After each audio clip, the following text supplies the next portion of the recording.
തവഫനി മുസ്ലിമൻ വഅൽഹിഖ്നി ബിസ്വാലിഹീൻ. എന്നെ മുസ്ലിമായി മരിപ്പിക്കണം, സൽജനങ്ങളോടൊന്നിച്ചു ചേർക്കണം, സ്വാലിഹീങ്ങളോട് ചേർക്കണം. ഒരു മനുഷ്യൻ അള്ളാഹുവിന്റെ അനുഗ്രഹങ്ങൾ കൂടുതൽ കൂടുതൽ ലഭിക്കുമ്പോൾ ഏറ്റവും കൂടുതൽ അതാണ് പ്രാർത്ഥിക്കേണ്ടത്, സൽജനങ്ങളോടൊന്നിച്ചു ചേരാൻ, മുസ്ലിമായി ജീവിച്ചു മരിക്കാൻ. അതിനാണ് കൂടുതൽ താല്പര്യം പ്രകടിപ്പിക്കേണ്ടത്. വർത്തമാന കാലത്ത് നേരെ വിപരീതമാണ്.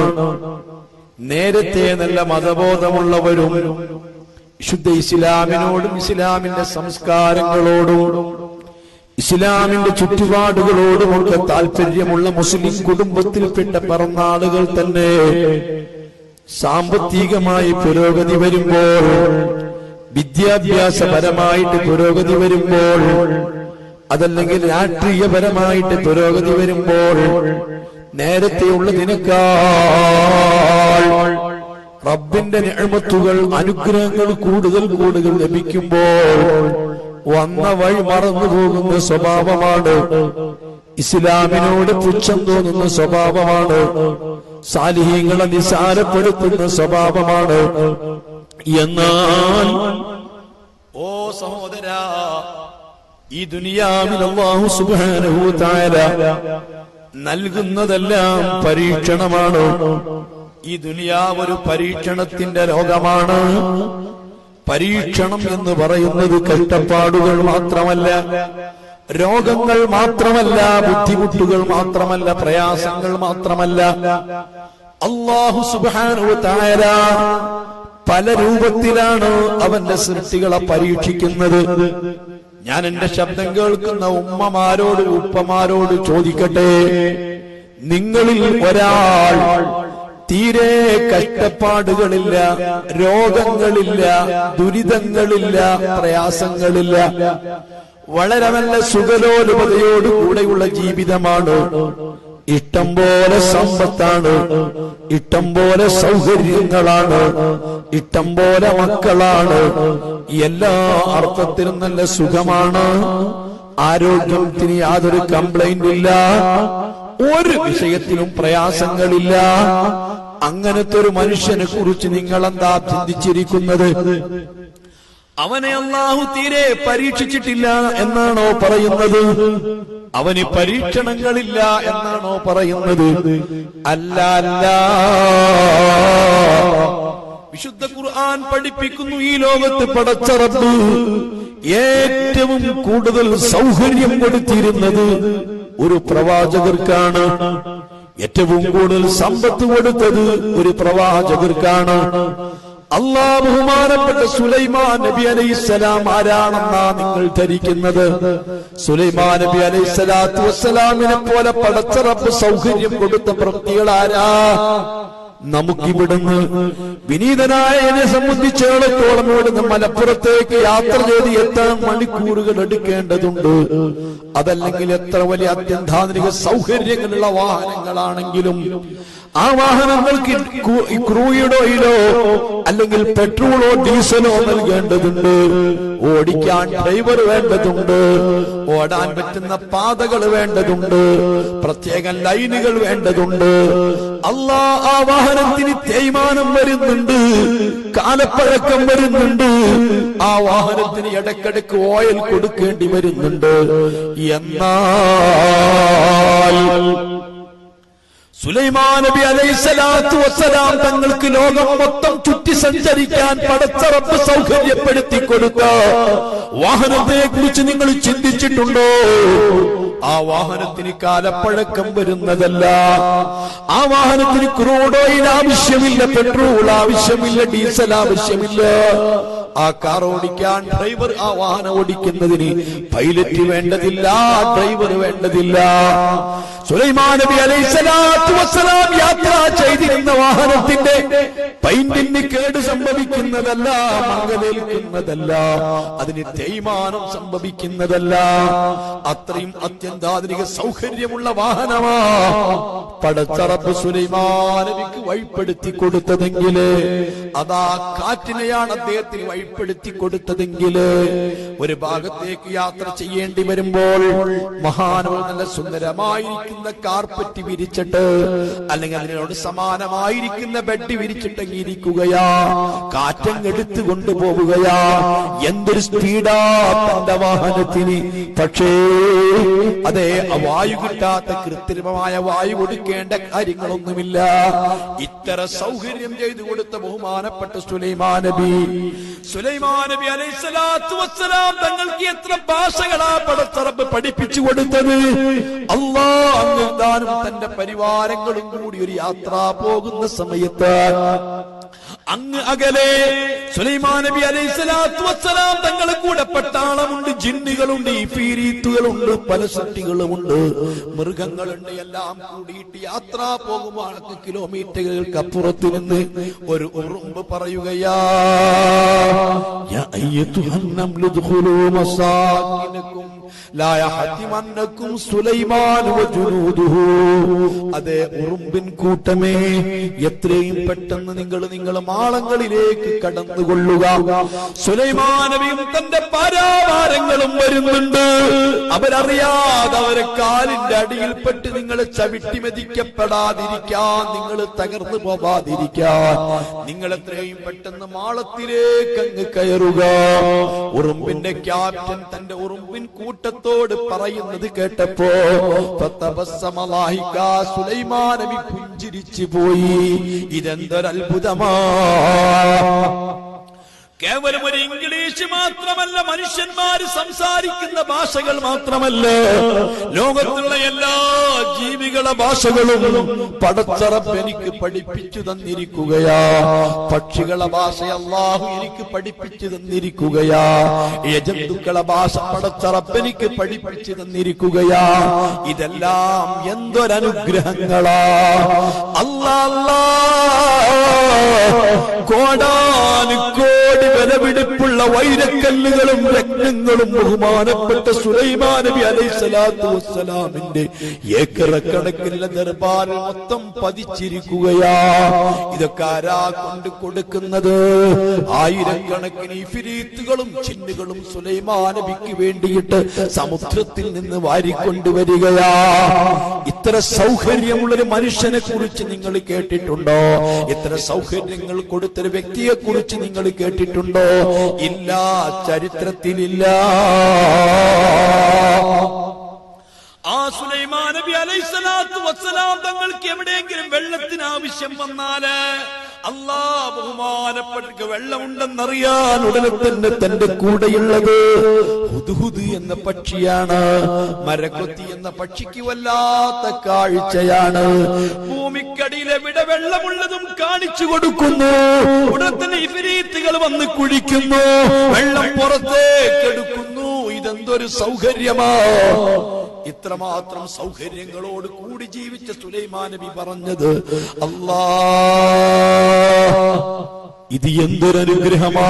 റബ്ബി ഔസിനി അൻ അഷ്കുര നിഅമതക അല്ലതി അൻഅംത അലയ്യ വഅലാ വാലിദയ്യ.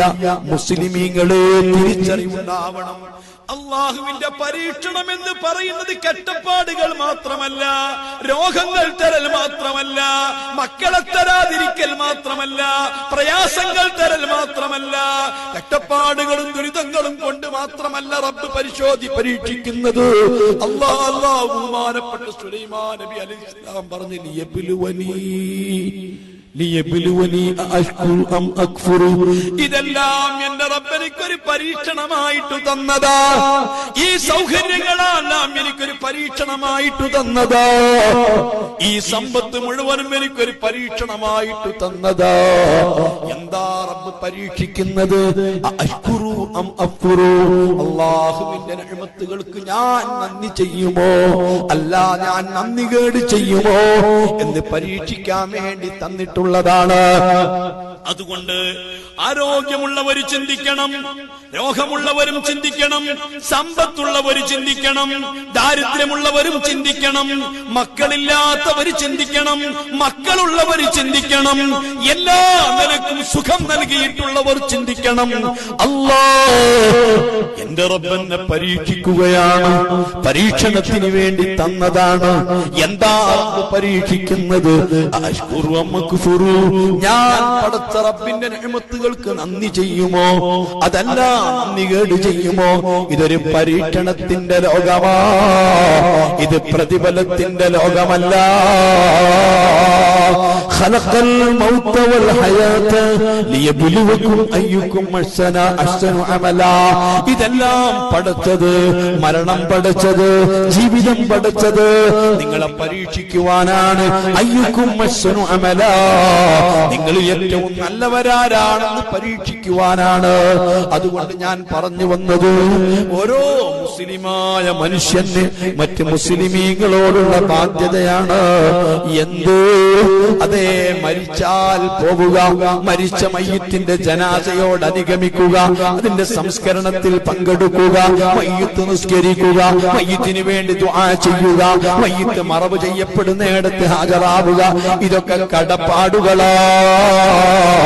അല്ലാഹുവിനോടുള്ള കടപ്പാടുകളും പടപ്പുകളോടുള്ള കടപ്പാടുകളും, രണ്ട് കടപ്പാടുകളും നിർവഹിക്കുന്നവർക്ക് പറയുന്ന പേരാണ് സ്വാലിഹീൻ, സൽജനങ്ങൾ എന്ന് പറഞ്ഞാൽ അവരാണ്. ഓ പ്രിയപ്പെട്ട മുസ്ലിമേ, കൃത്യമായിട്ട് നിസ്കരിച്ച് നോമ്പെടുത്ത് ധർമ്മം കൊടുത്തിട്ട് അല്ലാഹുത്തരം പടച്ച റബ്ബിനോടുള്ള കടപ്പാടുകൾ മുഴുവനും നിർവഹിച്ചു. പക്ഷേ പടപ്പുകളോടുള്ള കടപ്പാട് നിർവഹിച്ചിട്ടില്ല, അയൽവാസികളോടുള്ള കടപ്പാടുകൾ നിർവഹിച്ചിട്ടില്ല, ഭാര്യ മക്കളോടുള്ള കടപ്പാടുകൾ നിർവഹിച്ചിട്ടില്ല, തന്റെ കുടുംബത്തോടുള്ള കടപ്പാടുകൾ നിർവഹിച്ചിട്ടില്ല, മറ്റ് സഹോദരന്മാരോടുള്ള കടപ്പാടുകൾ നിർവഹിച്ചിട്ടില്ല, ഒരു മനുഷ്യടുത്തുള്ള അയൽവാസിയോട് ചെയ്യേണ്ട കടപ്പാടുകൾ നിർവഹിച്ചിട്ടില്ല. ഇങ്ങനെ പടപ്പുകളോടുള്ള കടപ്പാടുകൾ നിർവഹിക്കാതെ സൃഷ്ടിച്ച അല്ലാഹുവിനോടുള്ള കടപ്പാടുകൾ 100% നിർവഹിച്ചതുകൊണ്ട് ഒരു മനുഷ്യൻ സാലിഹാകൂല, അവൻ സൽജനങ്ങളെ കൂട്ടത്തിലില്ല, സൽജനങ്ങളോടൊന്നിച്ച് ചേരൂല. സ്വാലിഹായി മരിക്കണമെങ്കിൽ അള്ളാഹുവിനോടുള്ള കടപ്പാടുകൾ നിർവഹിക്കുന്നതിനോടൊപ്പം പടപ്പുകളോടുള്ള കടപ്പാട് നിർവഹിക്കണം. പടപ്പുകളോടുള്ള കടപ്പാടാണ് ഞാൻ പറഞ്ഞത്. ഒരു മുസ്ലിമായ സ്ത്രീയോ പുരുഷനോ മരണപ്പെട്ടാൽ ആ മരിച്ച ജനാസ അനുഗമിക്കൽ മറ്റു മുസ്ലിമീങ്ങൾക്ക് ബാധ്യതയാണ്, ഇസ്ലാമിന്റെ പേരിൽ ബാധ്യതയാണ്. ഞാൻ ചോദിക്കുന്നു, ഇന്ന് ആരാണ് അതൊക്കെ ചിന്തിക്കാറുള്ളത്?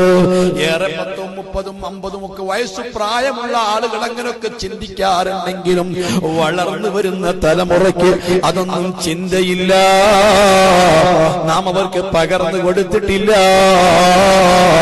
ഒരു മഹല്ലത്തിൽ മുസ്ലിമായ സ്ത്രീയോ പുരുഷനോ മരണപ്പെട്ടാൽ ആ ജനാസ സംസ്കരണത്തിൽ പങ്കെടുക്കുന്ന അത്ര പുണ്യമുള്ളൊരു സേവനം അന്നത്തെ ദിവസം വേറെയില്ല. അതുകൊണ്ട് മരിച്ചയിടത്ത് പോകണം, മയ്യത്തിനോട് പുരുഷന്മാർ അനുഗമിക്കണം, മയ്യത്ത് മറമാടുന്ന ഇടത്ത് ചെല്ലണം, മറമാടുന്ന സ്ഥലത്ത് ഹാജരാവണം. അതിന് പ്രത്യേകം പുണ്യമുള്ളതാണ്. ഞാൻ ഇടയ്ക്ക് ശ്രദ്ധയിൽപ്പെടുത്തിയതാണ്. അങ്ങനെ മയ്യത്തൊക്കെ മറപ്പെട്ട് കഴിഞ്ഞാല്, മറമാടിക്കഴിഞ്ഞാല് മിസാങ്കല്ല് കുത്തിയ ശേഷം ഒരു ഖതീബോ അല്ലെങ്കിൽ മുഅദ്ദിനോ സമാനമായ ആളോ ഇരുന്നിട്ട് ആ മയ്യത്തിനോട് അഭിമുഖമായിട്ട് ഖബറിന്റെ മുൻപിൽ ഇരുന്നിട്ട് ചില കാര്യങ്ങൾ പറയുന്നത് നിങ്ങൾ കേൾക്കാറില്ലേ, ശ്രദ്ധിക്കാറില്ലേ? അതിനാണ് തൽഖീൻ ചൊല്ലിക്കൊടുക്കുക എന്ന് പറയാറ്. ചില ആളുകൾ ധരിച്ചിട്ടുണ്ട് ഇത് ഈ ഖബറിൽ കിടക്കുന്ന മയ്യത്തിനോടാണ് പറയുന്നത് എന്ന് ചിന്തിച്ചിട്ടുണ്ട്. ഖബറിൽ കിടക്കുന്ന മയ്യത്തിനോടല്ല മക്കളെ ആ പറയുന്നത്, ആ ഖബറിന്റെ പുറത്ത് നിൽക്കുന്ന ആത്മാവിനോടാണ് പറയുന്നത്. മയ്യത്തിന്റെ ആത്മാവ് എപ്പോഴും ഖബറിന്റെ പുറത്താണ്. പുറത്താണുള്ളത്. ആത്മാവിനെ ആരും കുളിപ്പിക്കലില്ലല്ലോ, ആത്മാവിനെ കഫൻ ചെയ്യലില്ലല്ലോ, ആത്മാവിനെ നാം ആരും ചുമന്നുകൊണ്ട് പോവലില്ലല്ലോ, ആത്മാവിനെ കബറിലേക്ക് ഇറക്കി വെക്കലില്ലല്ലോ. ആത്മാവ് കബറിന്റെ പുറത്താണുള്ളത്, ആ തലയ്ക്കു ഭാഗത്താണുള്ളത്. ആ തലയ്ക്കു ഭാഗത്ത് നിൽക്കുന്ന ആത്മാവിനോടാണ് പറയുന്നത് എന്തിനാ? ഓർമ്മപ്പെടുത്തി കൊടുക്കാനാണ്. വല്ലാത്ത പേടിച്ചതല്ലേ, ഭയങ്കരമായ പേടിക്കുമ്പോഴ് എല്ലാ മനുഷ്യൻ മറന്നു പോകൂലേ? ഞാൻ ചോദിക്കുന്നു, പാതിരാ സമയത്ത് മോനെ നിന്റെ വീട്ടിനകത്തേക്ക് നീ സ്വന്തമായിട്ട് റൂമിൽ ഇങ്ങനെ കിടന്നുറങ്ങുകയോ? അങ്ങനെ കിടന്നുറങ്ങുന്ന സമയത്ത് പെട്ടെന്ന് ആരോ വാതിൽ മുട്ടിയിട്ട് നിന്റെ റൂമിന്റെ വാതിൽ പൊളിച്ചകത്തേക്ക് ഒരാളങ്ങ് കടന്നു വന്നു. ആ കടന്നു വന്ന മനുഷ്യരുടെ പരിപൂർണ്ണ നഗ്നനാണ്. കേവലം ഒരു അടിവസ്ത്രം മാത്രമാ ധരിച്ചത്. അവന്റെ ശരീരം മൊത്തം അതാ നല്ല എണ്ണയൊക്കെ തേച്ച് മിനുക്കിയിട്ടുണ്ട്. അവന്റെ കയ്യിൽ ഊരിപ്പിടിച്ചൊരു കടാരിയുണ്ട്. ഈ ഊരിപ്പിടിച്ച കടാരിയുമായിട്ട് നിന്റെ റൂമിലേക്ക് ഒരുത്തൻ പാതിരാത്രിയിൽ കടന്നു വന്നാൽ, നിന്നെ അങ്ങ് ഭീഷണിപ്പെടുത്തിയാൽ, അല്ലാ നീ പേടിച്ച് വിറച്ചു പോകൂലേ? ആ സമയത്ത് അടുത്തിരിക്കുന്ന ആരെങ്കിലും വിളിക്കാൻ നിനക്കറിയുമോ? ആ സമയത്ത് വാങ്ങി വിളിക്കാൻ നിനക്ക് കിട്ടുമോ? ആർക്കെങ്കിലും ഒരു ഫോൺ കോൾ ചെയ്യാൻ നിന്നെ കൊണ്ട് പറ്റുമോ? നിന്റെ കൈകളൊക്കെ വിറച്ചു പോകൂലേ? നമ്പറുകളൊക്കെ മറന്നു പോകൂലേ? നിന്റെ വാ മൊത്തം അടങ്ങി പോകൂലേ? മിണ്ടാൻ നിനക്ക് കഴിയില്ല. ആ നിനക്കൊരു മനുഷ്യനങ്ങ് പേടിയിൽപ്പെട്ടാൽ, ആ ഭയവിഹ്വലനായി കഴിഞ്ഞാൽ പിന്നെ ഒന്നും അറിയില്ല. ആളുകൾ ചോദിക്കപ്പെടുന്നത് യൗമൽ ഖിയാമ, ഖിയാമത്ത് നാളിൽ മാത്രമാണ് നിങ്ങൾക്ക് പൂർണ്ണമായ പ്രതിഫലം കിട്ടുന്നത്. നിങ്ങൾ നിസ്കരിച്ച നിസ്കാരങ്ങൾക്കും ചെയ്തിരിക്കുന്ന സൽക്കർമ്മങ്ങൾക്കും നിങ്ങൾ കൊടുത്ത ധർമ്മങ്ങൾക്കും ചൊല്ലിത്തീർത്ത ദിക്റുകൾക്കും നിങ്ങൾ ഓതിത്തീർത്ത ഖുർആനുകൾക്കും എല്ലാം നിങ്ങൾക്ക് പ്രതിഫലം കിട്ടുന്ന ഇങ്ങനെ പെടഞ്ഞു കരയുകയാ. എത്ര കുഞ്ഞുങ്ങളെ ആ കഴുത്തിൽ ചവിട്ടിയിട്ട് കൊല്ലുന്നത്, എത്ര കുഞ്ഞുങ്ങളാ വയറ്റത്ത് ചവിട്ടി കൊല്ലുന്നത്. അല്ലാ, 8, 10, 12 ഒക്കെ വയസ്സുള്ള പിഞ്ചു പൈതങ്ങളെ ഇതാ കമഴ്ത്തിക്കിടത്തിയിട്ട്, ആ കമഴ്ത്തിപ്പെടുത്തിക്കിടത്തിയിട്ട് കൈകാല് ഇത്തരം പറന്നുകൊണ്ടിരിക്കുന്ന പച്ച മനുഷ്യരെ അതാ JCB വെച്ച് മണ്ണിട്ട് കുടിച്ചു മൂടുകയാ. എന്തൊക്കെ ആക്രമങ്ങളാ, എന്തൊക്കെ ക്രൂരകൃത്യങ്ങളാ, എന്തൊക്കെ ദുൽമുകളാ ഈ ലോകത്ത് നടക്കുന്നത്. പക്ഷേ അതിനൊന്നും പൂർണ്ണമായ പ്രതിഫലം നൽകുന്നത് അത് ഖിയാമത്ത് നാളിലാ. അതുകൊണ്ട് മോനെ ഒന്ന് പറഞ്ഞിട്ടുണ്ടോ മുഹമ്മദുർ റസൂലുള്ളാഹ്? അല്ലാഹ് എപ്പോഴാ പറയലേ? ഒരു മനുഷ്യൻ കാലത്ത് എഴുന്നേൽക്കുന്ന സമയത്ത് പഴയ കാലത്ത് ഉമ്മമാര് പറയും, മോനെ അല്ലല്ലാ എന്ന് പറഞ്ഞിട്ട് എഴുന്നേൽക്കണോന്ന് പറയും. നോക്കൂ, ഗാലക്സികൾ അതൊരു അത്ഭുതമല്ല. 40,000 കോടികൾ ഗാലക്സികൾ, അതിനും അപ്പുറം ആ ഗാലക്സികൾക്കുള്ള നക്ഷത്രങ്ങൾ, ഈ പ്രപഞ്ചത്തിലെ സർവ്വവസ്തുക്കളും, അതിനെക്കുറിച്ചൊക്കെ പലർക്കും വാചാലമായിട്ട് പറയാനുണ്ട്. ശാസ്ത്രജ്ഞന്മാർക്ക് പറയാനുണ്ട്, ബുദ്ധിജീവികൾക്ക് പറയാനുണ്ട്, എല്ലാവർക്കും അതിനെക്കുറിച്ച് കാര്യമായ ഐഡിയകളുണ്ട്. എന്നാൽ മനുഷ്യന്റെ ശരീരത്തിൽ പ്രവർത്തിച്ചുകൊണ്ടിരിക്കുന്ന, ശരീരത്തിൽ പ്രവഹിച്ചുകൊണ്ടിരിക്കുന്ന ആത്മാവിനെ പറ്റി ഇന്ന് വരെ ഒരാൾക്കൊന്നും പറയാൻ കഴിഞ്ഞിട്ടില്ല. ആത്മാവ് എവിടെയാ കുടികൊള്ളുന്നത്, ആത്മാവിന്റെ സ്വഭാവം എന്താ, അതിന്റെ രീതി എന്താ, അതിനെ എങ്ങനെ പിടിച്ചു വെക്കാൻ പറ്റും, ഏത് MRI സ്കാനിലോ CT സ്കാനിലോ എവിടെയെങ്കിലും അതിനൊന്ന് സ്കാൻ ചെയ്യാൻ പറ്റുമോ, ഒന്ന് കണ്ടുപിടിക്കാൻ പറ്റുമോ? ഇല്ല. ആത്മാവിനെ പറ്റി ഒന്നും പറയാൻ പറ്റില്ല. അതാണ് ഈ ലോകത്തെ ഏറ്റവും വലിയ അത്ഭുതം. ആ ആത്മാവിനുള്ള ഭക്ഷണവും ആത്മാവിനുള്ള മരുന്നും അതാണ് നേരത്തെ ഉസ്താദ് ഇവിടെ പ്രഭാഷണം നടത്തിയത്. അത് ദിക്റുല്ലാഹിയാണ്. അതുകൊണ്ട് ഒരു മനുഷ്യൻ അവന്റെ കിടക്കപ്പായയിൽ നിന്ന് എഴുന്നേൽക്കുന്ന സമയത്ത് അല്ലാഹ് എന്ന് പറഞ്ഞിട്ട് എഴുന്നേൽക്കണം. ദിക്റു ചൊല്ലിയിട്ടായിരിക്കണം എഴുന്നേൽക്കുന്നത്. നോക്ക്, നിങ്ങള് സഹോദര, ഒരു മനുഷ്യൻ മരിക്കുന്ന സമയത്ത് അല്ലാ എന്ന് ചൊല്ലി മരിക്കണം എന്നാണ്. ജനിക്കുന്ന സമയത്ത് അല്ലാ എന്ന് കേട്ട് ജനിക്കണം. മനുഷ്യൻ ജനിക്കുന്ന സമയത്ത് ആദ്യം ഈ ഉലകത്തിൽ വെച്ച് കേൾക്കേണ്ടത് അല്ലാ എന്നാണ്. കാരണം ആദ്യം അല്ലാഹു തആല മനുഷ്യനെ സൃഷ്ടിച്ചത് കേൾവിയാണ് ആദ്യം. പ്രസവിക്കപ്പെടുന്ന കുഞ്ഞിന് കേൾവിയുണ്ട്. അതുകൊണ്ടാണ് ആ പ്രസവിക്കപ്പെട്ട കുഞ്ഞിന് മറ്റു ആഹാരങ്ങളൊക്കെ നൽകുന്നതിന് മുമ്പ് ആദ്യം വലത്തെ ചെവിയിൽ വാങ്ങും, ഇടത്തെ ചെവിയിൽ ഇഖാമത്തും കേൾപ്പിക്കണം എന്ന് പറഞ്ഞത്. ഇടയ്ക്ക് ഞാനൊന്ന് ഓർമ്മപ്പെടുത്തുകയാണ്, എന്റെ സഹോദരന്മാരെ, നമുക്കൊക്കെ മക്കളുണ്ട്. അല്ലാഹു നമ്മുടെ മക്കളെയൊക്കെ സ്വാലിഹീങ്ങളാക്കി തരട്ടെ. എന്നാൽ ഈ മക്കളൊന്ന് നന്നാവാൻ വേണ്ടി ആഗ്രഹിക്കാത്തവരുണ്ടോ? എല്ലാ മാതാപിതാക്കളും മക്കൾ നന്നാവണമെന്ന് ചിന്തിക്കുന്നവരാണ്. മക്കളെ ഏത് രൂപത്തിലും പഠിപ്പിക്കാൻ സന്നദ്ധരായവരാണ്. അതേ 8-10 കൊല്ലം കല്യാണം കഴിഞ്ഞിട്ട് 8-10 വർഷങ്ങളായി ഒരു പിഞ്ചോമന കുഞ്ഞിന്റെ കുഞ്ഞിക്കാല് കാണാൻ വല്ലാത്ത താല്പര്യമായി. മക്കളില്ല. എല്ലാ ഉസ്താദുമാരോടും സാദാത്തുക്കളോടും മഹാന്മാരോടും ദുആ ചെയ്യിപ്പിച്ചു. എല്ലാ മക്ബറകളിലും പുണ്യസ്ഥങ്ങൾ നമ്മൾ നേർച്ച വെച്ചു. എല്ലാ വഴികളും നമ്മൾ തേടി. അങ്ങനെ പടച്ച റബ്ബ് അവന്റെ ദാനമായിട്ടൊരു പിഞ്ചോമന കുഞ്ഞിനെ തന്നതാ. എന്തൊരു താല്പര്യമാ! അങ്ങനെ ആ കുഞ്ഞിന് 5-6 വയസ്സാകുമ്പോഴേക്ക് ഉപ്പയും ഉമ്മയും ചിന്തിക്കുകയാണ്, ഈ മകനെ നന്നായിട്ട് പഠിപ്പിക്കണം.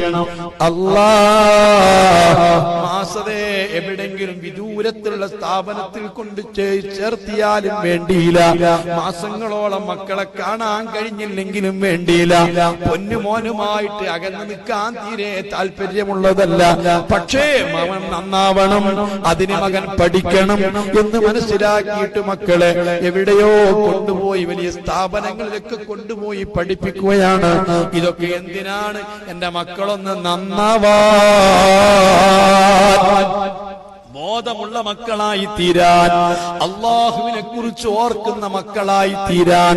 പക്ഷേ പലപ്പോഴും ഇങ്ങനെയൊക്കെ വളരെ റിസ്ക് എടുത്തുകൊണ്ട് താല്പര്യം എടുത്തുകൊണ്ട് പഠിപ്പിക്കപ്പെട്ട മക്കള്, ആ മക്കളിൽ നിന്ന് കിട്ടുന്ന ഫലം വിപരീതമാണ്. പഠിപ്പിക്കപ്പെട്ട എത്രയെത്ര മക്കള് വളഞ്ഞു പോകുന്നുണ്ട്, എത്രയെത്ര മക്കൾക്ക് കൊണ്ട് വാപ്പയും ഉമ്മയും കണ്ണുനീർ കുടിക്കുന്നുണ്ട്. ഞാൻ ചോദിക്കുന്നത് എന്താ, ഈ മക്കൾക്ക് ഇത്രയൊക്കെ പഠനം കൊടുത്തിട്ട്, വിദ്യാഭ്യാസം കൊടുത്തിട്ട്, അറിവ് കൊടുത്തിട്ട് ഈ മക്കളിൽ നിന്ന് വിപരീതമായ ഫലമുണ്ടാവാനുള്ള കാരണം എന്താണെന്നറിയോ?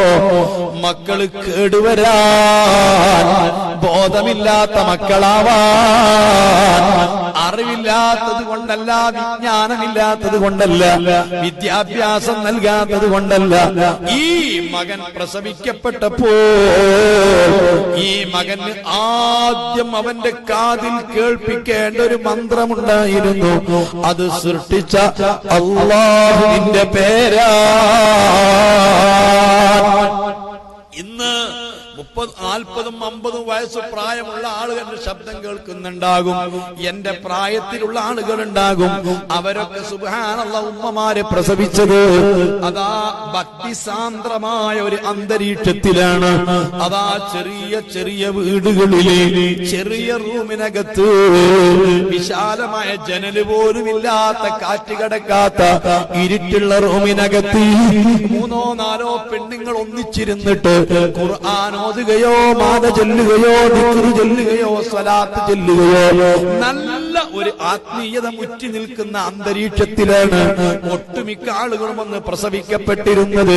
ആ പ്രസവിക്കപ്പെട്ട മക്കൾക്കൊക്കെ നല്ല ബോധമാ, റബ്ബിനെ പറ്റി ബോധമാ, മതത്തെ പറ്റി ബോധമാ, ആത്മീയതയാ. അതേ സമയത്ത് അങ്ങനെയല്ല. ഇന്ന് ജനിക്കുന്ന മക്കൾ ജനിക്കുന്ന ഹോസ്പിറ്റലുകളിലാണ്, മരിക്കുന്നതും ഹോസ്പിറ്റലുകളിലാണ്. ഹോസ്പിറ്റലിൽ വെച്ച് പെണ്ണുങ്ങൾ പ്രസവിക്കപ്പെടുമ്പോൾ ആ ഹോസ്പിറ്റലിൽ വെച്ചുകൊണ്ട് പ്രസവിച്ചതിന്റെ ഭാര്യയോടൊന്ന് ചോദിച്ചു നോക്ക് സഹോദരാ. അതാ 8-10 സ്ത്രീകൾ ഇങ്ങനെ നൊമ്പലത്തിന്റെ വേദന പിടിപെട്ടിട്ട് വരി വരിയായിട്ട് കിടക്കുകയാണ്. അവിടുന്ന് അലമുറയിടുന്നവരുണ്ട്, വാർത്ത് കരയുന്നവരുണ്ട്, പല രൂപത്തിൽ ഒച്ച വെക്കുന്നവരുണ്ട്, ഡ്യൂട്ടിയിലുള്ള ഇവിടെ നഴ്സുമാരും ഡോക്ടർമാരും കുശലങ്ങൾ പറയുന്നുണ്ട്. ഇങ്ങനെ എന്തൊക്കെയോ ശബ്ദങ്ങളും കോലാഹലങ്ങളും ഇങ്ങനെ വഴങ്ങിക്കൊണ്ടിരിക്കുന്ന ആ റൂമിനകത്തൊരു പെണ്ണ് പ്രസവിക്കുന്നു. ആ പ്രസവിക്കപ്പെട്ട കുഞ്ഞിനെടുത്തിട്ട് നേരത്തെ ഞാൻ പറഞ്ഞ പോലെ കൈകാലുകൾ ഇങ്ങനെ പിടിച്ച് കൈത്തല താഴോട്ട് തൂക്കിയിട്ടിട്ട് ഇതാ നമ്മൾ പാത്രം കഴുകാൻ കൊണ്ടുപോകുന്ന ബേസിൽ കൊണ്ടിടും പോലെ ഈ കുഞ്ഞിനെ കൊണ്ടുപോയിട്ടിടുന്നു. കേൾക്കേണ്ടതുമെല്ലാം കേൾക്കുന്നു, അറിയേണ്ടതൊക്കെ അറിയുന്നു. അങ്ങനെ മണിക്കൂറുകൾ കഴിഞ്ഞിട്ട് ആരോ ഒന്ന് കുളിപ്പിച്ച് വൃത്തിയാക്കിയിട്ട് ഒരു വെള്ളത്തുണിയിൽ പൊതിഞ്ഞിട്ട് പുറത്തേക്ക് കൊണ്ടുപോയി കൊടുത്തിട്ട് ആരോ വാങ്ങോ കാമത്തോ കൊടുക്കുന്നു. മോനെ, ആ കൊടുക്കുന്ന വാങ്ങി കാമത്തിന് കാര്യമായി ഫലമുണ്ടെന്ന് തോന്നുന്നില്ല. നിന്റെ കുഞ്ഞ് നന്നാവണമെങ്കിൽ, നിന്റെ കുഞ്ഞ് അല്ലാ എന്ന് ചൊല്ലി മരിക്കണമെങ്കിൽ, നിന്റെ കുഞ്ഞിന് അല്ലാഹുമായിട്ട് ബന്ധമുണ്ടാവണമെങ്കിൽ ഈ ഭൂമിയിലേക്ക് പ്രസവിക്കപ്പെട്ട പാട് ആദ്യം ഈ കുഞ്ഞ് കേൾക്കുന്നത് അല്ലാ. ഇതുകൊണ്ടാണല്ലോ വാങ്കി വിളിക്കണമെന്ന് പറഞ്ഞത്. വാങ്കിലൊരു പ്രത്യേകത എന്താണ്?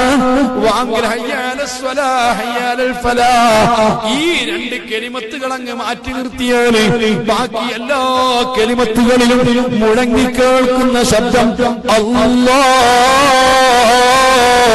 അത് സൃഷ്ടിച്ച റബ്ബിന്റെ വചനമാ, റബ്ബിന്റെ നാമമാ. ആ അല്ലാ എന്ന് കേൾക്കുന്ന സമയത്ത് ശരിക്കും മനുഷ്യന് ഉൾക്കിടിലമുണ്ടാവണ്ടേ, പേടിച്ച് വിറക്കണ്ടേ.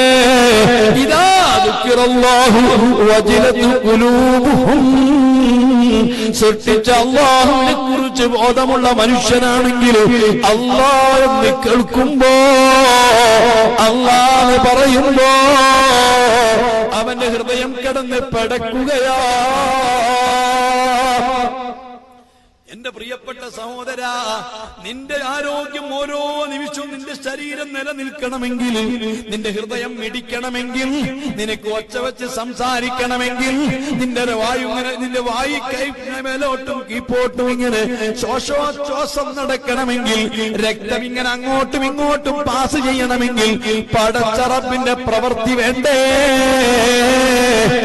ഒരു ഭൗതികമായ കമ്പനി ഒരു സാധനം പുറത്തേക്ക് ഇറക്കുന്നത് പോലെയല്ല. ടൊയോട്ടോ കമ്പനി ഒരു വാഹനം പുറത്തിറക്കിയാണ്, മാരുതി കമ്പനി ഒരു കാറ് പുറത്തിറക്കിയാണ്, അഹുജ കമ്പനി സ്പീക്കർ സെറ്റ് പുറത്തിറക്കിയാണ്. ആ കമ്പനിയും ആ ഉപകരണവുമായിട്ട് ബന്ധമില്ലെങ്കിലും അത് ഏറെക്കുറെ പ്രവർത്തിക്കുന്നതോ. ടൊയോട്ട കമ്പനി പുറത്തേക്ക് ഇറക്കിയ കാറ് അത് റോഡിലൂടെ യൂസ് ചെയ്യണമെങ്കിൽ കമ്പനിയെ ആശ്രയിക്കേണ്ടതില്ല. അഹുജ കമ്പനിയോ ലാൾസൺ കമ്പനിയോ പുറത്തിറക്കിയിട്ടുള്ള സ്പീക്കർ സെറ്റ് അത് ഉപയോഗിക്കണമെങ്കിൽ കമ്പനിയുമായിട്ടൊരു ബന്ധവും വേണ്ട, കമ്പനി കനിയണമെന്നില്ല, കമ്പനി ആശ്രയിക്കണമെന്നില്ല. അതേ സമയത്ത് പടച്ച റബ്ബ് പുറത്തിറക്കിയ ഞാനും നീയും ഒരു നിമിഷ നേരം നിലനിൽക്കണോ? നിന്റെ ഹൃദയം ഇങ്ങനെ മിടിക്കണോ? നിന്റെ കൽബ് പ്രവർത്തിക്കണോ? നിന്റെ കിഡ്നി വർക്ക് ചെയ്യണോ? നിന്റെ ശരീരം നിലനിൽക്കണോ? നിന്നെ സൃഷ്ടിച്ചു വിട്ട റബ്ബ് കനിയാതെ ഒരു നിമിഷ നേരം പോലും റബ്ബിന്റെ കനിവില്ലാതെ, റബ്ബിന്റെ അനുഗ്രഹമില്ലാതെ, റബ്ബിന്റെ കാരുണ്യമില്ലാതെ നിനക്ക് നിലനിൽക്കാൻ കഴിയില്ല, പ്രവർത്തിക്കാൻ കഴിയില്ല, മിണ്ടാൻ കഴിയില്ല, കണ്ണ് തുറക്കാൻ കഴിയില്ല. മുഹമ്മദുർ റസൂലുള്ളാഹ്. അതുകൊണ്ടല്ലേ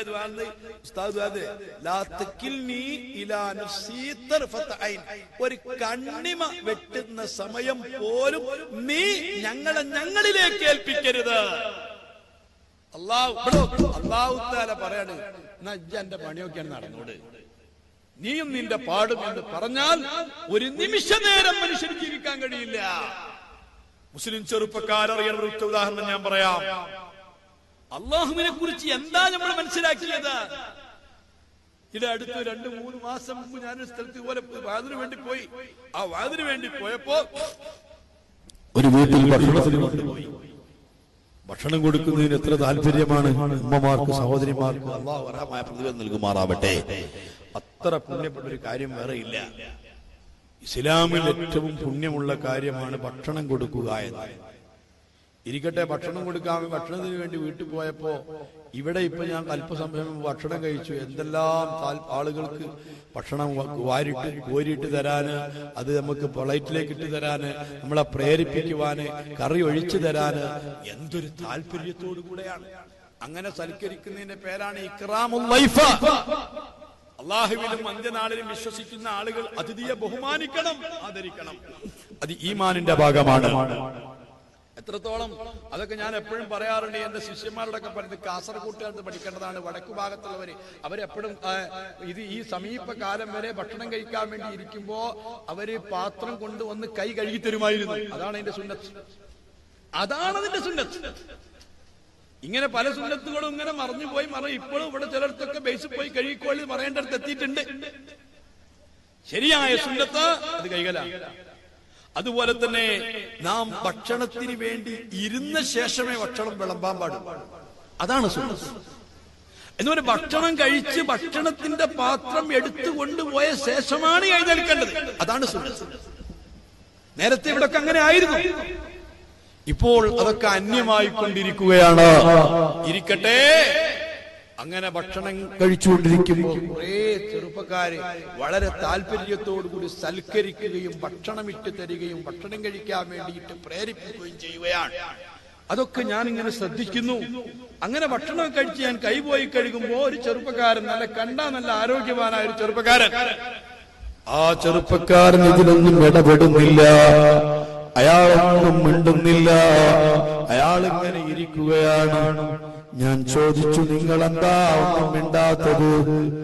അപ്പോൾ തൊട്ടടുത്ത ആള് പറഞ്ഞു തന്നു, അയാൾക്ക് സുഖമില്ല ഉസ്താദേ, അയാള് വലിയൊരു രോഗത്തിന്റെ ഉടമയാ,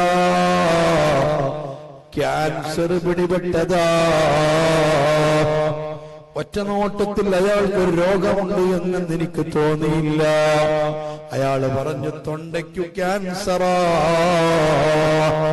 തൊണ്ടയ്ക്ക് ക്യാൻസറായിട്ട് ക്യാൻസറിന്റെ അവസാനത്തെ ചികിത്സ എന്ന നിലയ്ക്ക് കീമിയോ കൊടുത്തുകൊണ്ടിരിക്കുകയാ. ആ കീമിയോ കൊടുത്തതിന്റെ സൈഡ് എഫക്റ്റ് ആയിട്ട് തന്റെ ഉമിനീര് വറ്റിപ്പോയതാ. ഉമിനീര് വറ്റിയത് കൊണ്ട് ഒരക്ഷരം മിണ്ടുന്നില്ല. ഞാൻ ചോദിക്കുന്നു, സഹോദരാ, നാം ഇങ്ങനെ ഭക്ഷണം വെട്ടിവിഴുങ്ങുന്നു.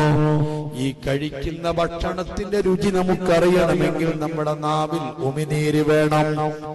കഴിക്കുന്ന ഭക്ഷണം ദഹിക്കണമെങ്കിൽ ഉമിനീര് വേണം. ഉമിനീരില്ലെങ്കിലോ ഭക്ഷണത്തിന്റെ രുചി അറിയില്ല, ഭക്ഷണം ദഹിക്കുകയില്ല.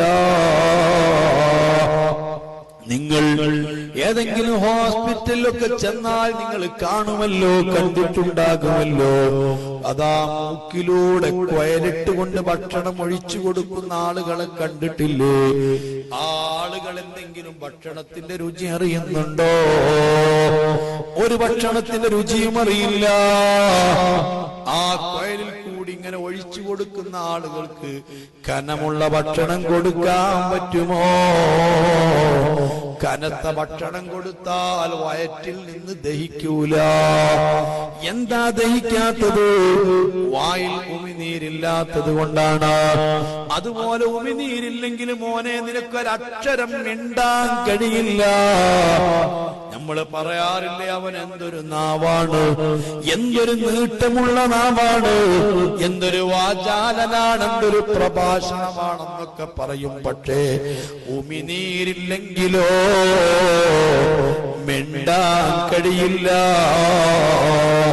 ഈ ചെറുപ്പക്കാരൻ അതാ ബൈസിന്റെ അരികിൽ ചെന്നിട്ട് ഒരു കയ്യിൽ അല്പം വെള്ളമെടുത്ത് വെള്ളം വായിൽ കുറെ സമയം പിടിച്ചിട്ട് ആ വെള്ളം അങ്ങ് തുപ്പിക്കളഞ്ഞു. തുപ്പിക്കളഞ്ഞിട്ട് എന്റെ സമീപത്ത് വന്ന് ഒന്ന് രണ്ട് കാര്യങ്ങൾ പറഞ്ഞു. ഉസ്താദേ, വായിൽ ഉമിനീര് വറ്റിപ്പോയതാ, വായിൽ ഉമിനീര് ഉമിനീരില്ലാതെ ഞാൻ ഒന്നോ രണ്ടോ കെലിമത്ത് നിങ്ങളോട് മിണ്ടിയാൽ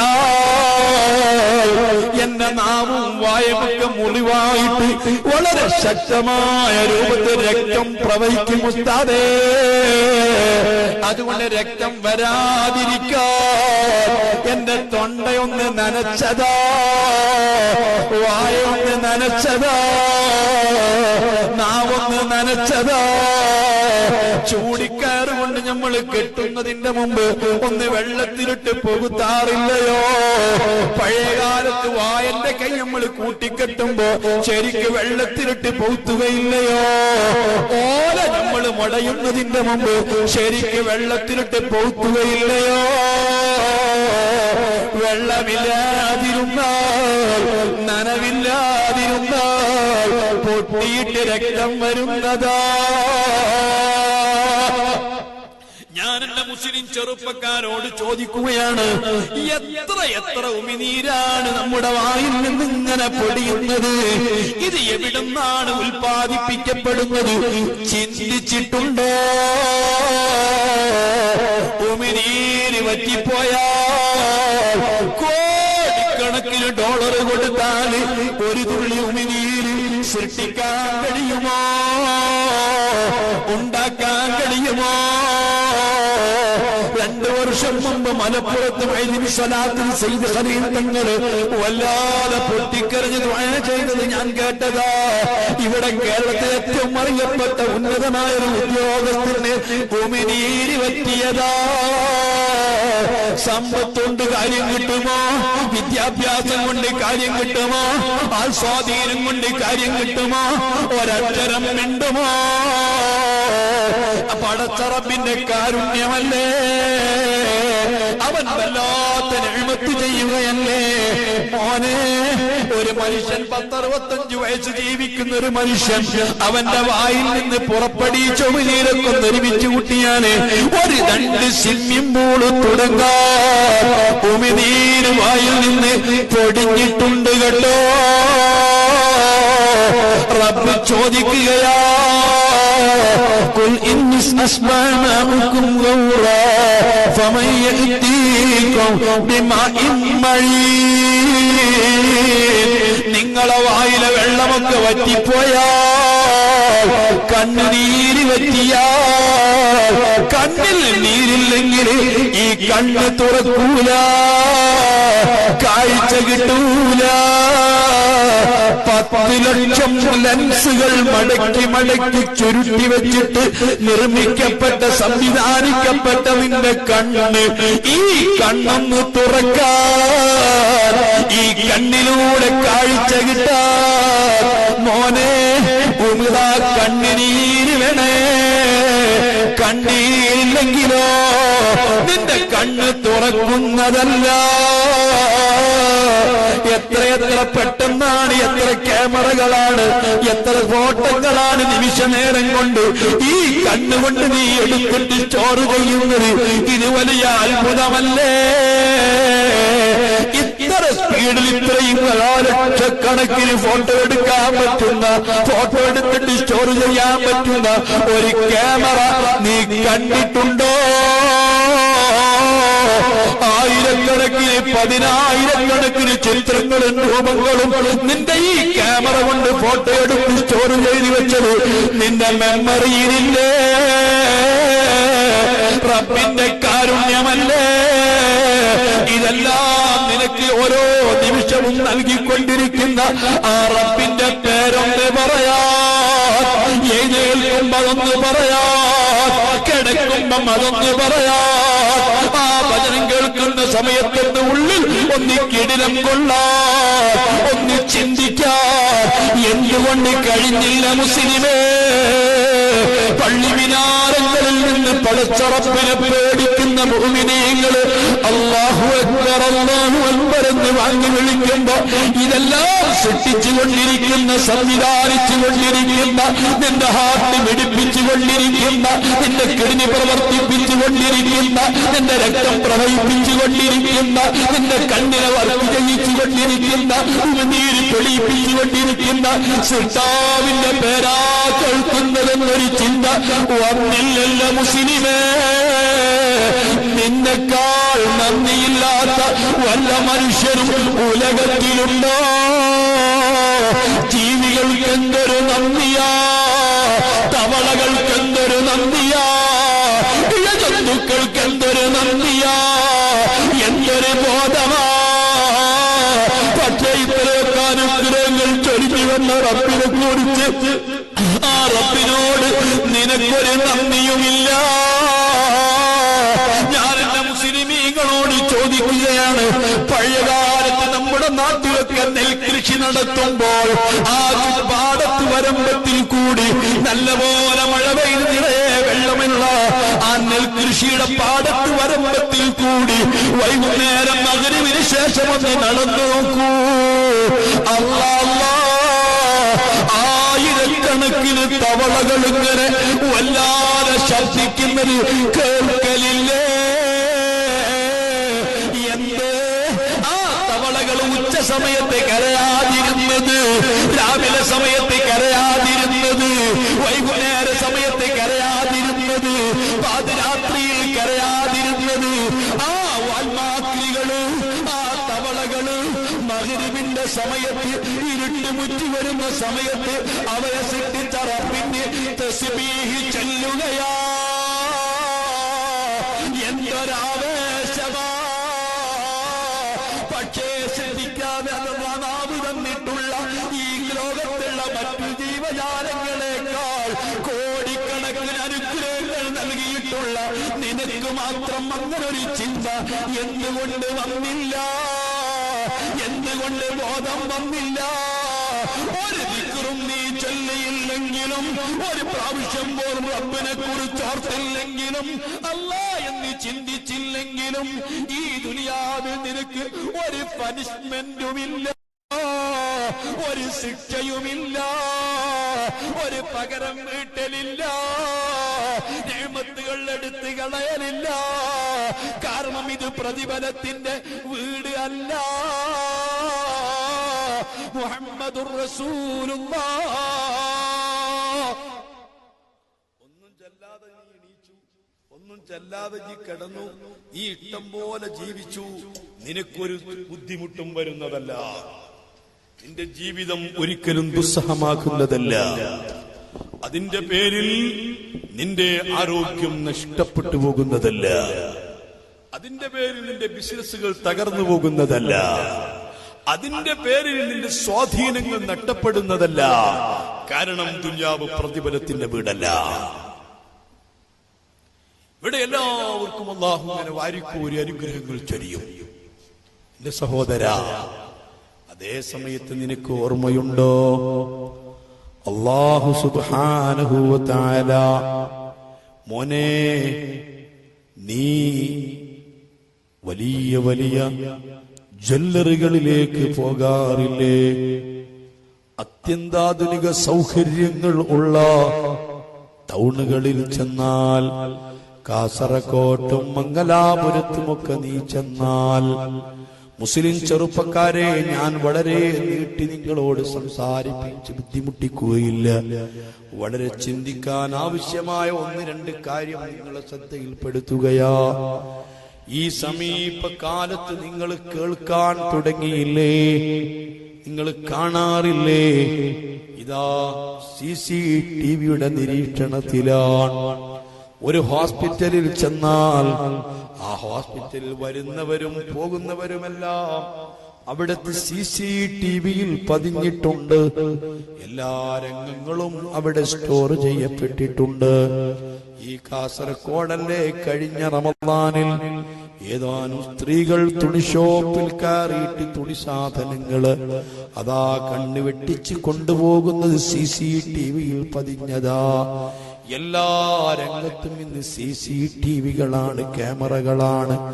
ഒളി ക്യാമറകൾ ഇല്ലാത്ത സ്ഥലങ്ങളില്ല. ഈയിടെ അടുത്ത് കൊല്ലപ്പെട്ട ജിഷ വധക്കേസിനൊക്കെ തുമ്പ് കിട്ടിയത് ഇതുപോലത്തെ ഒളി ക്യാമറയിൽ പതിഞ്ഞുകൊണ്ടാണ്. ബാങ്കുകളിൽ ഒളി ക്യാമറകളാണ്. വലിയ വലിയ ടൗണുകൾ മൊത്തം ക്യാമറകളിൽ പതിയുകയാണ്. എന്നാൽ ഈ ക്യാമറകളെ കുറിച്ച് വളരെ അടുത്ത കാലത്താണ് ഞാനും നീയും കേൾക്കാൻ തുടങ്ങിയത്. എന്നാൽ പ്രിയപ്പെട്ട മുസ്ലിമേ, നിനക്ക് അല്ലാഹുവിനെ കുറിച്ച് വിശ്വാസമുണ്ടോ? ആഖിറം കൊണ്ട് വിശ്വാസമുണ്ടോ? ഈ വിശുദ്ധ ഖുർആൻ നിനക്ക് വിശ്വാസമുണ്ടോ? ഹബീബായ മുത്തുനബി സല്ലല്ലാഹു അലൈഹി വസല്ലമ തങ്ങളെ കൊണ്ട് വിശ്വാസമുണ്ടോ? അശ്ഹദു അല്ലാ ഇലാഹ ഇല്ലല്ലാഹ് വ അശ്ഹദു അന്ന മുഹമ്മദർ റസൂലുള്ളാഹ് എന്ന് നിനക്ക് വിശ്വാസമുണ്ടോ? എങ്കിലെന്താ പറയുന്നത്? വിശുദ്ധ ഖുർആനും തിരുസുന്നത്തും നമുക്ക് പഠിപ്പിച്ചത് എന്താണെന്നറിയുമോ? ഓരോ മനുഷ്യന്റെയും ശരീരത്തിൽ ഒരു ക്യാമറയുണ്ട്, ഒരു CCTV ഉണ്ട്. അല്ലാഹ് പ്രസവിക്കപ്പെടുന്ന സമയത്ത് തന്നെ ക്യാമറയുണ്ട്. പക്ഷെ ആ ക്യാമറ ഓപ്പൺ ചെയ്തുകൊണ്ട് പ്രവർത്തിക്കപ്പെടുന്നത് ആ മനുഷ്യന് പ്രായപൂർത്തിയെത്തുമ്പോഴാ. പ്രായപൂർത്തിയെത്തിയ ആ നിമിഷം മുതൽ എന്റെയും നിന്റെയും ശരീരത്തിൽ ഘടിപ്പിച്ച ക്യാമറ വർക്ക് ചെയ്യുകയാണ്.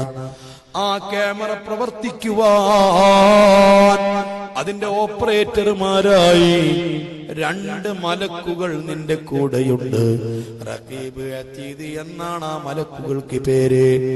ഈ മലക്കുകള് നിന്റെ ജീവിതം മുഴുവനും ആ ക്യാമറയിൽ ഒപ്പിയെടുക്കുകയാ.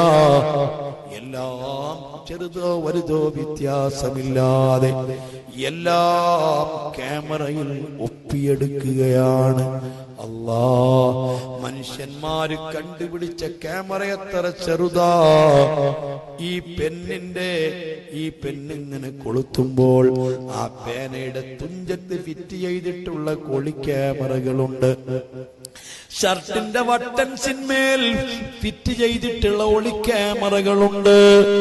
ഏതെല്ലാം രൂപത്തിലുള്ള ഒളി ക്യാമറകളുണ്ട്. എന്നാൽ പടച്ച റബ്ബ് സൃഷ്ടിച്ച ക്യാമറ എത്ര ചെറുതാ നിനക്കറിയുമോ? മനുഷ്യന്റെ ശരീരത്തിലാണ് അത് ഘടിപ്പിച്ചിട്ടുള്ളത്. എന്ന 2 മലക്കുകളാണ് ഓപ്പറേറ്റ് ചെയ്യുന്നത്. ഒരു നിമിഷം പോലും ഈ മലക്കുകൾ നിന്നെ തൊട്ടി പിരിയുന്നില്ല. അതേ സമയത്ത് ഒരു മനുഷ്യനെയാണ് ഈ ക്യാമറയുടെ ഓപ്പറേറ്ററായി നിയമിച്ചതെങ്കിൽ ആ മനുഷ്യന് പല കാര്യങ്ങൾക്ക് വേണ്ടിയിട്ട് വിട്ടു നിൽക്കേണ്ടി വരും. തന്റെ ഭക്ഷണത്തിന് വേണ്ടി, ഉറക്കിന് വേണ്ടി, ക്ഷീണത്തിന് വേണ്ടി പലപ്പോഴും ആളുകൾ ഇങ്ങനെ മാറി മാറി നിൽക്കേണ്ടി വരും. പക്ഷേ മലക്കുകൾക്ക് ക്ഷീണമില്ല, മലക്കുകൾക്ക് ആഹാരമില്ല, മലക്കുകൾക്ക് ഉറക്കില്ല. എല്ലാ നിന്റെ ഉറക്കത്തിലും ഉണർച്ചയിലും നിന്നെ വിട്ടുപിരിയാതെ നിന്റെ കൂടെ നിൽക്കുന്ന 2 മലക്കുകളാണ്. നിന്റെ ഒരു പ്രവൃത്തിയും ഈ മലക്കു കാണാത്തതില്ല. നീ ചെയ്യുന്ന എല്ലാ പ്രവൃത്തികളും ഒരുപക്ഷെ നിന്റെ ഉപ്പ അറിയണമെന്നില്ല, ഉമ്മ അറിയണമെന്നില്ല, ഭാര്യ അറിയണമെന്നില്ല, നിന്റെ അങ്ങേയറ്റത്തെ കൂട്ടുകാരൻ അറിയണമെന്നില്ല. ആർക്കും അറിയാത്ത രഹസ്യം നിന്റെ ജീവിതത്തിൽ ഉണ്ടാവാം. എന്നാൽ നിനക്ക് കേൾക്കണോ? ഈ 2 മലക്കുകൾ കാണാത്തതോ, ഈ മലക്കുകൾ അറിയാത്തതോ ഒരു കാര്യം നിന്റെ ജീവിതത്തിലില്ല. എല്ലായ്പ്പോഴും ഈ മലക്കുകൾ നിന്റെ കൂടെയുണ്ട്.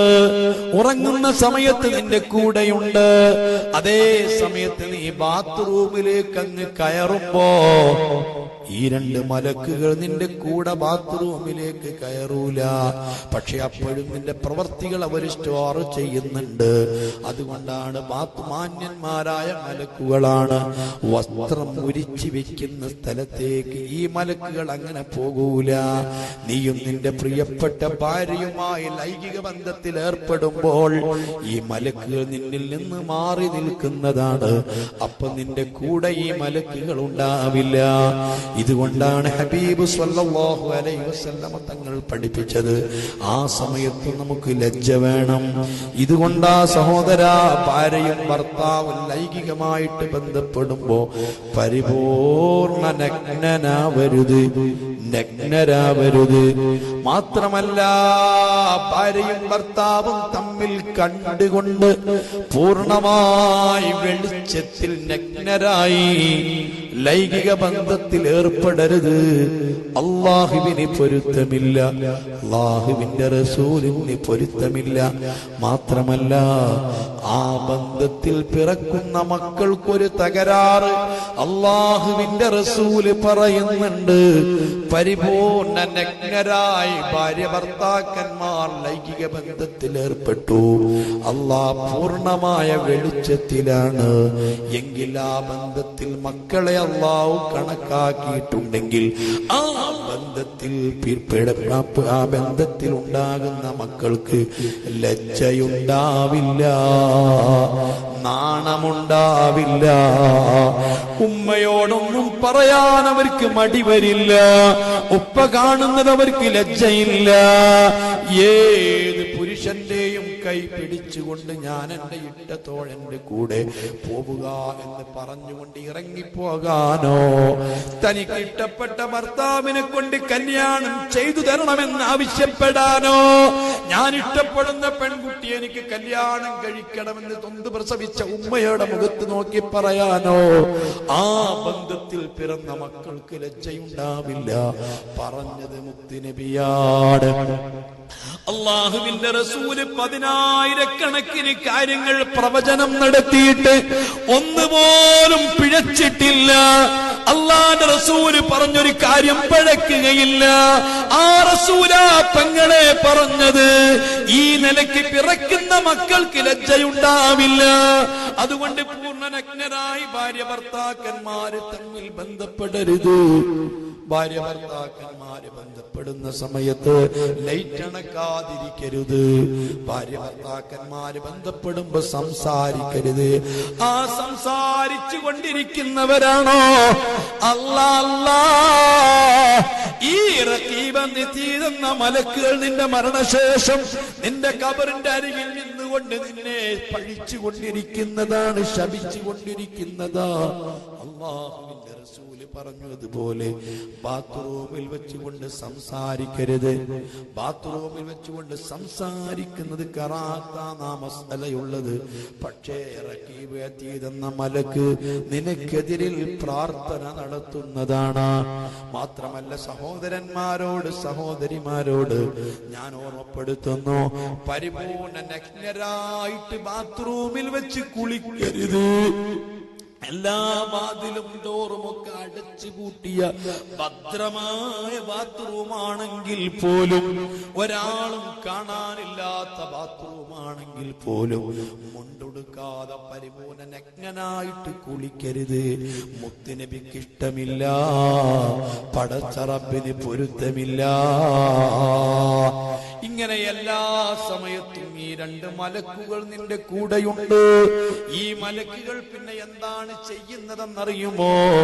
അല്ലാ നിന്റെ ശരീരത്തിൽ നിന്ന് ആത്മാവങ്ങി പിരിഞ്ഞാൽ, മനുഷ്യൻ മരിച്ചാൽ, ഈ ജീവിതത്തിലുടനീളം നിന്റെ ജീവിതം ഒപ്പിയെടുത്തത്, നിന്റെ നന്മയും തിന്മയും നിന്റെ എല്ലാ പ്രവർത്തനങ്ങളും സേവ് ചെയ്തിട്ടുള്ള ഈ മെമ്മറി എടുത്തിട്ട് ആത്മാവിന്റെ കൂടെ അങ്ങ് വെക്കുകയാണ്. ഈ 2 മലക്കുകൾ അല്ലാഹുവിനോട് പറയുന്നു, അല്ലാ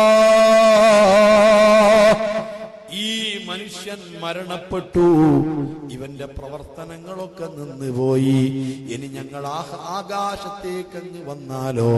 അല്ലാഹ് പറയുന്നു, വേണ്ട, ആകാശത്തൊരു മലക്കിന് കാലുകുത്താൻ സ്ഥലമില്ല.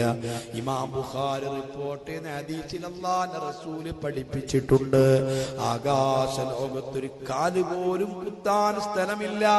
ഇല്ലാ വഫീ മലക്കും സാജിദ് ഔ റാക്കിഅ് ഔ ഖായിമ്.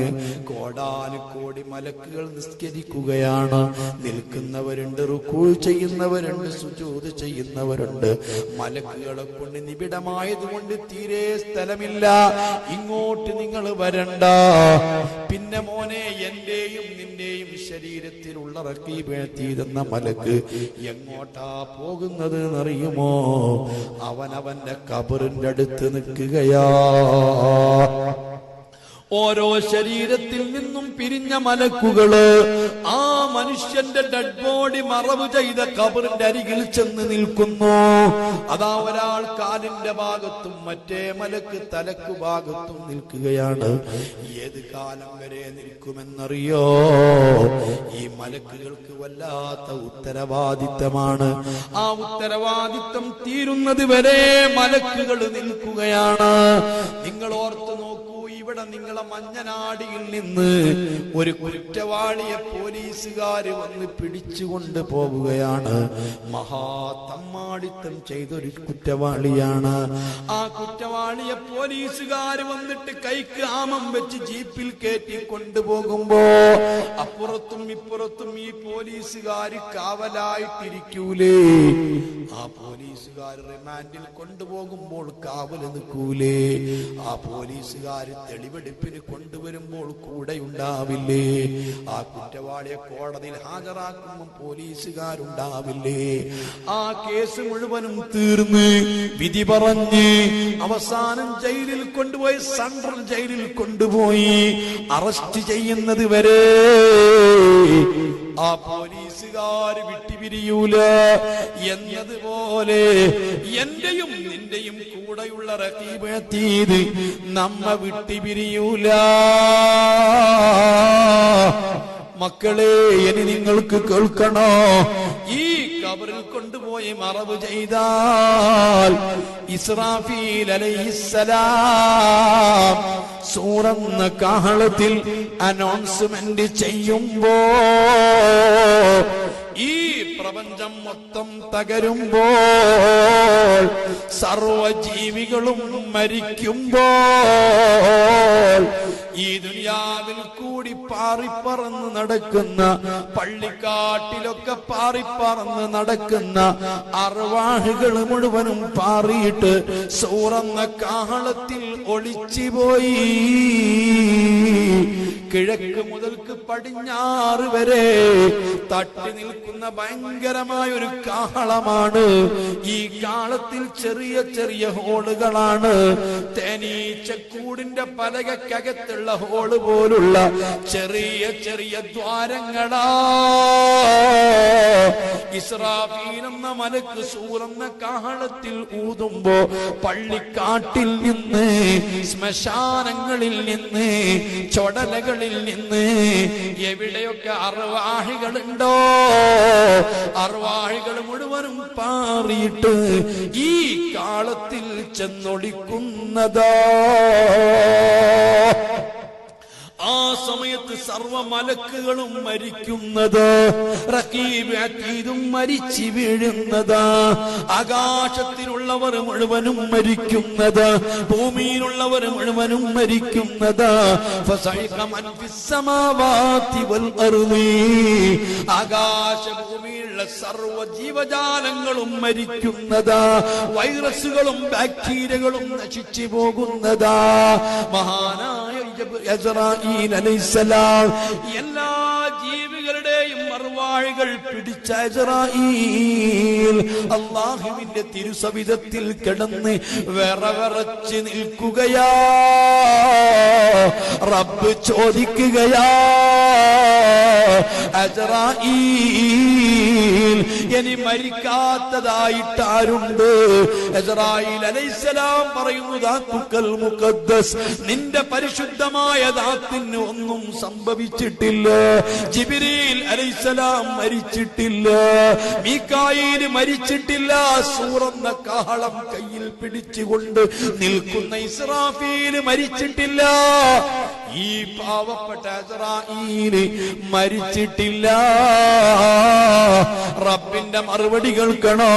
കുല്ലു നഫ്സിൻ ദായിഖത്തുൽ മൗതി, എല്ലാവരും മരിച്ചേ പറ്റൂ. ജിബ്രീൽ മരിക്കണം, മീകായിൽ മരിക്കണം, സൂറന്ന കാഹളം കയ്യിൽ പിടിച്ചുകൊണ്ട് നിൽക്കുന്ന ഇസ്രാഫീൽ മരിക്കണം. അല്ലാഹ് ഈ മലായിക്കത്തിന്റെ റൂഹും ബഹുമാനപ്പെട്ട ഇസ്രാഫീൽ പിടിക്കുകയാ. ജിബ്രീൽ കരയുകയാ. സൂറന്ന കാഹളം ഒരു ഭാഗത്തേക്ക് എറിഞ്ഞിട്ട് ഇസ്രാഫീൽ എന്ന മലക്ക് മരിച്ചു വീഴുകയാ. റബ്ബ് പറയുകയാ, അസ്രായീൽ, ഇനി ആരാണ് ബാക്കി നിൽക്കുന്നത്? ദാത്തുക്കൽ മുഖദ്ദസ്, നിന്റെ പരിശുദ്ധമായ ദാത്ത് മരിച്ചിട്ടില്ല. വഅബ്ദുക്കൽ മിസ്കീനുൽ മയ്യിതു അസ്രായീൽ, നിമിഷ നേരം കൊണ്ട് മരിച്ചു വീഴാനുള്ള ഈ പാവപ്പെട്ട അസ്രായീല് മരിച്ചിട്ടില്ല. അസ്രായീലിന്റെ ആത്മാവ് റബ്ബങ്ങ് പിടിച്ചു. അസ്രായീല് മരിച്ചുപോയി. കുല്ലു മൻ അലൈഹാ ഫാൻ വയബ്ഖാ വജ്ഹു റബ്ബിക ദുൽ ജലാലി വൽ ഇക്റാം. എല്ലാം തകർന്നു, എല്ലാം നശിച്ചു. ഒരു വസ്തുവുമില്ല, ജീവികളില്ല, മലക്കുകളില്ല, മനുഷ്യരില്ല, ജിന്നുകളില്ല. യൗമ തുബദ്ദലുൽ അർദു ഗൈറൽ അർദി, ഈ ഭൂമി മറ്റൊരു ലോകമായി പോയി. കുന്നുകളില്ല, കുഴികളില്ല, പുഴകളില്ല, വിശാലമായ മൈതാനം തന്നെ. يوم نسير الجبال وترى الأرض بارزة الله. ഈ കാണുന്ന പടുകൂറ്റം പർവ്വതങ്ങളൊക്കെ ഉന്നം പോലെ പാറിപ്പോയി. ഒരു വിശാലമായ മൈതാനം പോലെ ഭൂമി പരന്നു കിടക്കുകയാ. ഏറ്റവും വലിയ സ്റ്റേഡിയമാ. എത്ര കാലം അങ്ങനെ നിൽക്കുമെന്നോ, അത് എത്ര കാലം തുടരുമെന്നോ കറക്റ്റ് പറഞ്ഞിട്ടില്ല. ആഖിർ സമാനിലെ മക്കളെ, ഖബറിൽ ഉള്ള ആളുകളും മരിച്ചുപോയി. ഖബറാളികളൊക്കെ ഉറങ്ങിപ്പോയി. മരണപ്പെട്ട നിമിഷം മുതൽ ഈ നിമിഷം വരെ അദാബ് അനുഭവിച്ച ആളുകളും ആ സമയത്ത് ഉറങ്ങിപ്പോയി. ആശ്വാസം കിട്ടിപ്പോയി. അർവാഹുകളെ പറന്നു പോയി. റബ്ബിന്റെ വെല്ലുവിളിയാ, ലിമനിൽ മുൽക്കുൽ യൗം. ഇന്ന് ആർക്കാണ് അധികാരമുള്ളത്? ആർക്കാണ് ആധിപത്യമുള്ളത്? ആർക്കാണ് ശക്തിയുള്ളത്? പറയാൻ ആളില്ല. ചരിത്രത്തിൽ പരാജയം എന്തെന്നറിഞ്ഞിട്ടില്ലാത്ത നെപ്പോളിയനില്ല. ചെരിചരാരാഷ്ട്രത്തിന്റെ പ്രസിഡന്റില്ല. ഐക്യരാഷ്ട്ര സഭയുടെ സെക്രട്ടറിക്കെന്ന് മിണ്ടാട്ടമില്ല. അന്ന് അൻകീമോണെന്ന് ജീവിച്ചിരിപ്പില്ല. ഒരു ശക്തിയുമില്ല. സർവം റബ്ബിനാ. റബ്ബ് തന്നെ പറയുകയാ, മാലിക് യൗമിദ്ദീൻ ലില്ലാഹിൽ വാഹിദിൽ ഖഹാർ. സർവം മടക്കി വരിക്കുന്ന സർവാധിനാഥനായ ഏകാധിപതിയായ റബ്ബിനു തന്നെയാ. ഫിർഔനവിടെ, ഹാമാനവിടെ, നമ്രൂദവിടെ, ബുഷുകളവിടെ, തന്നോട് ട്രിംബവിടെ. അതോ അല്ലാഹു ലോകം വിറപ്പിച്ച ഭരണാധികാരികളെവിടെ? കൊലകൊമ്പന്മാരെവിടെ? ഒരാളുമില്ല. പിന്നീട് പടച്ചറബ് ചെയ്യുന്നത് ആദ്യം ഉയർത്തെഴുന്നേൽപ്പിക്കുന്ന ഇസ്രാഫീൽ എന്ന മലക്കിനെയാണ്. ഇസ്രാഫീൽ എന്ന മലക്കിനെ പടച്ചറബ് എഴുന്നേൽപ്പിച്ച് ഈ കാളം തന്റെ കയ്യിൽ കൊടുത്തിട്ട് രണ്ടാമത് ഊതുകയാ. ഒന്നാമത്തെ ഊത്തിന്റെയും രണ്ടാമത്തെ ഊത്തിന്റെയും ഇടക്ക് എത്ര കാലമുണ്ടെന്ന് ചോദിച്ചപ്പോ ഹബീബ് പറഞ്ഞത് 40.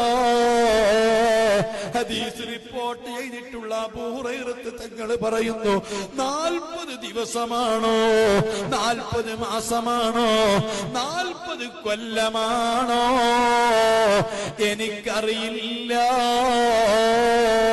പടച്ച റബ്ബിന്റെ കൽപ്പന പ്രകാരം രണ്ടാമതും ഇസ്രാഫീൽ എന്ന മലക്ക് സൂറന്ന കാലത്തിൽ കൂടി അനൗൺസ്മെന്റ് ചെയ്യുമ്പോൾ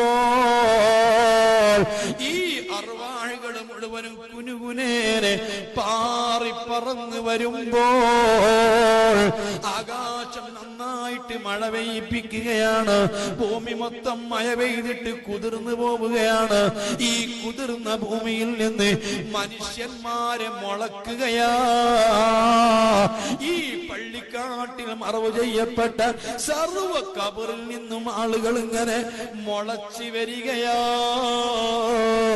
ഒരു മനുഷ്യന്റെ ഡെഡ് ബോഡി എത്ര ദ്രവിച്ചാലും കത്തിക്കരിഞ്ഞാലും കരിയാത്ത ദ്രവിക്കാത്ത ഒരു ചെറിയ എല്ലിന്റെ പീസുണ്ട്. നമ്മുടെ നട്ടെല്ലിന്റെ അഗ്രഭാഗത്ത് വാല് മുളക്കേണ്ട സ്ഥലത്ത് പടച്ച റബ്ബ് സൃഷ്ടിച്ചു അവിടുന്ന് മുളച്ചു വരുന്നതാ.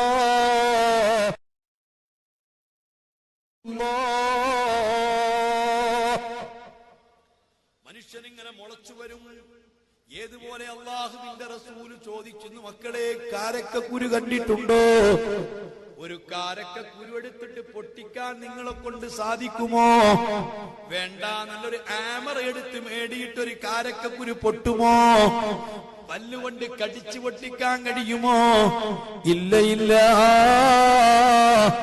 അതേ സമയത്ത് ഒരു കാരക്കക്കുരു മണ്ണിൽ കുഴിച്ചിട്ട് വെള്ളമൊഴിച്ചാൽ ദിവസങ്ങൾ കഴിയുമ്പോ ആ കുരു ഇങ്ങനെ പൊട്ടിപ്പിളർന്നിട്ട് മുള വരുന്നതു കാണാം. അതേ രൂപത്തിൽ ഓരോ ഖബറിൽ നിന്നും മനുഷ്യന്മാരിങ്ങനെ മുളച്ചു വരും. അന്ന് മക്കളെ നമ്മുടെ സമീപത്ത് കാണുന്ന ഈ ഖബറുകളിൽ നിന്ന് മുഴുവനും ആയിരക്കണക്കിന് ആളുകള് മുളച്ചു വരുന്നതാ. മുളച്ചിട്ടിങ്ങനെ വളഞ്ഞു കുത്തിയിട്ടാ വരുന്നത്. നിങ്ങൾക്ക് കൃഷി ചെയ്ത് പരിചയമുണ്ടോ എന്ന് എനിക്കറിയില്ല. ഈ പയറ്റിന്റെ കുരുവൊക്കെ കുഴിച്ചിട്ടാൽ അത് മുളക്കുന്നത് ഇങ്ങനെ വളഞ്ഞു കുത്തിയിട്ടാ വരുന്നത്. ഇതുപോലെ ഖബറിന്റെ മീതെ ഞാനും നിങ്ങളും വളഞ്ഞു കുത്തിയിട്ട് ഇങ്ങനെ മുളച്ചു വരുമ്പോൾ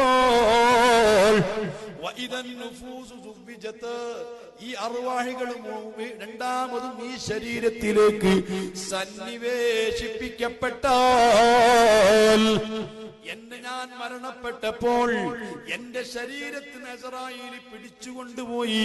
അർവാഹികളുണ്ടല്ലോ, പിന്നീട് എന്റെ ഖബറിന്റെ മുകളിൽ സൂക്ഷിച്ചു വച്ചിരുന്ന റൂഹുകള്, ആ റൂഹ് വീണ്ടും ആദാ സൂറന്ന കാലത്തിൽ പറന്നുപോയി.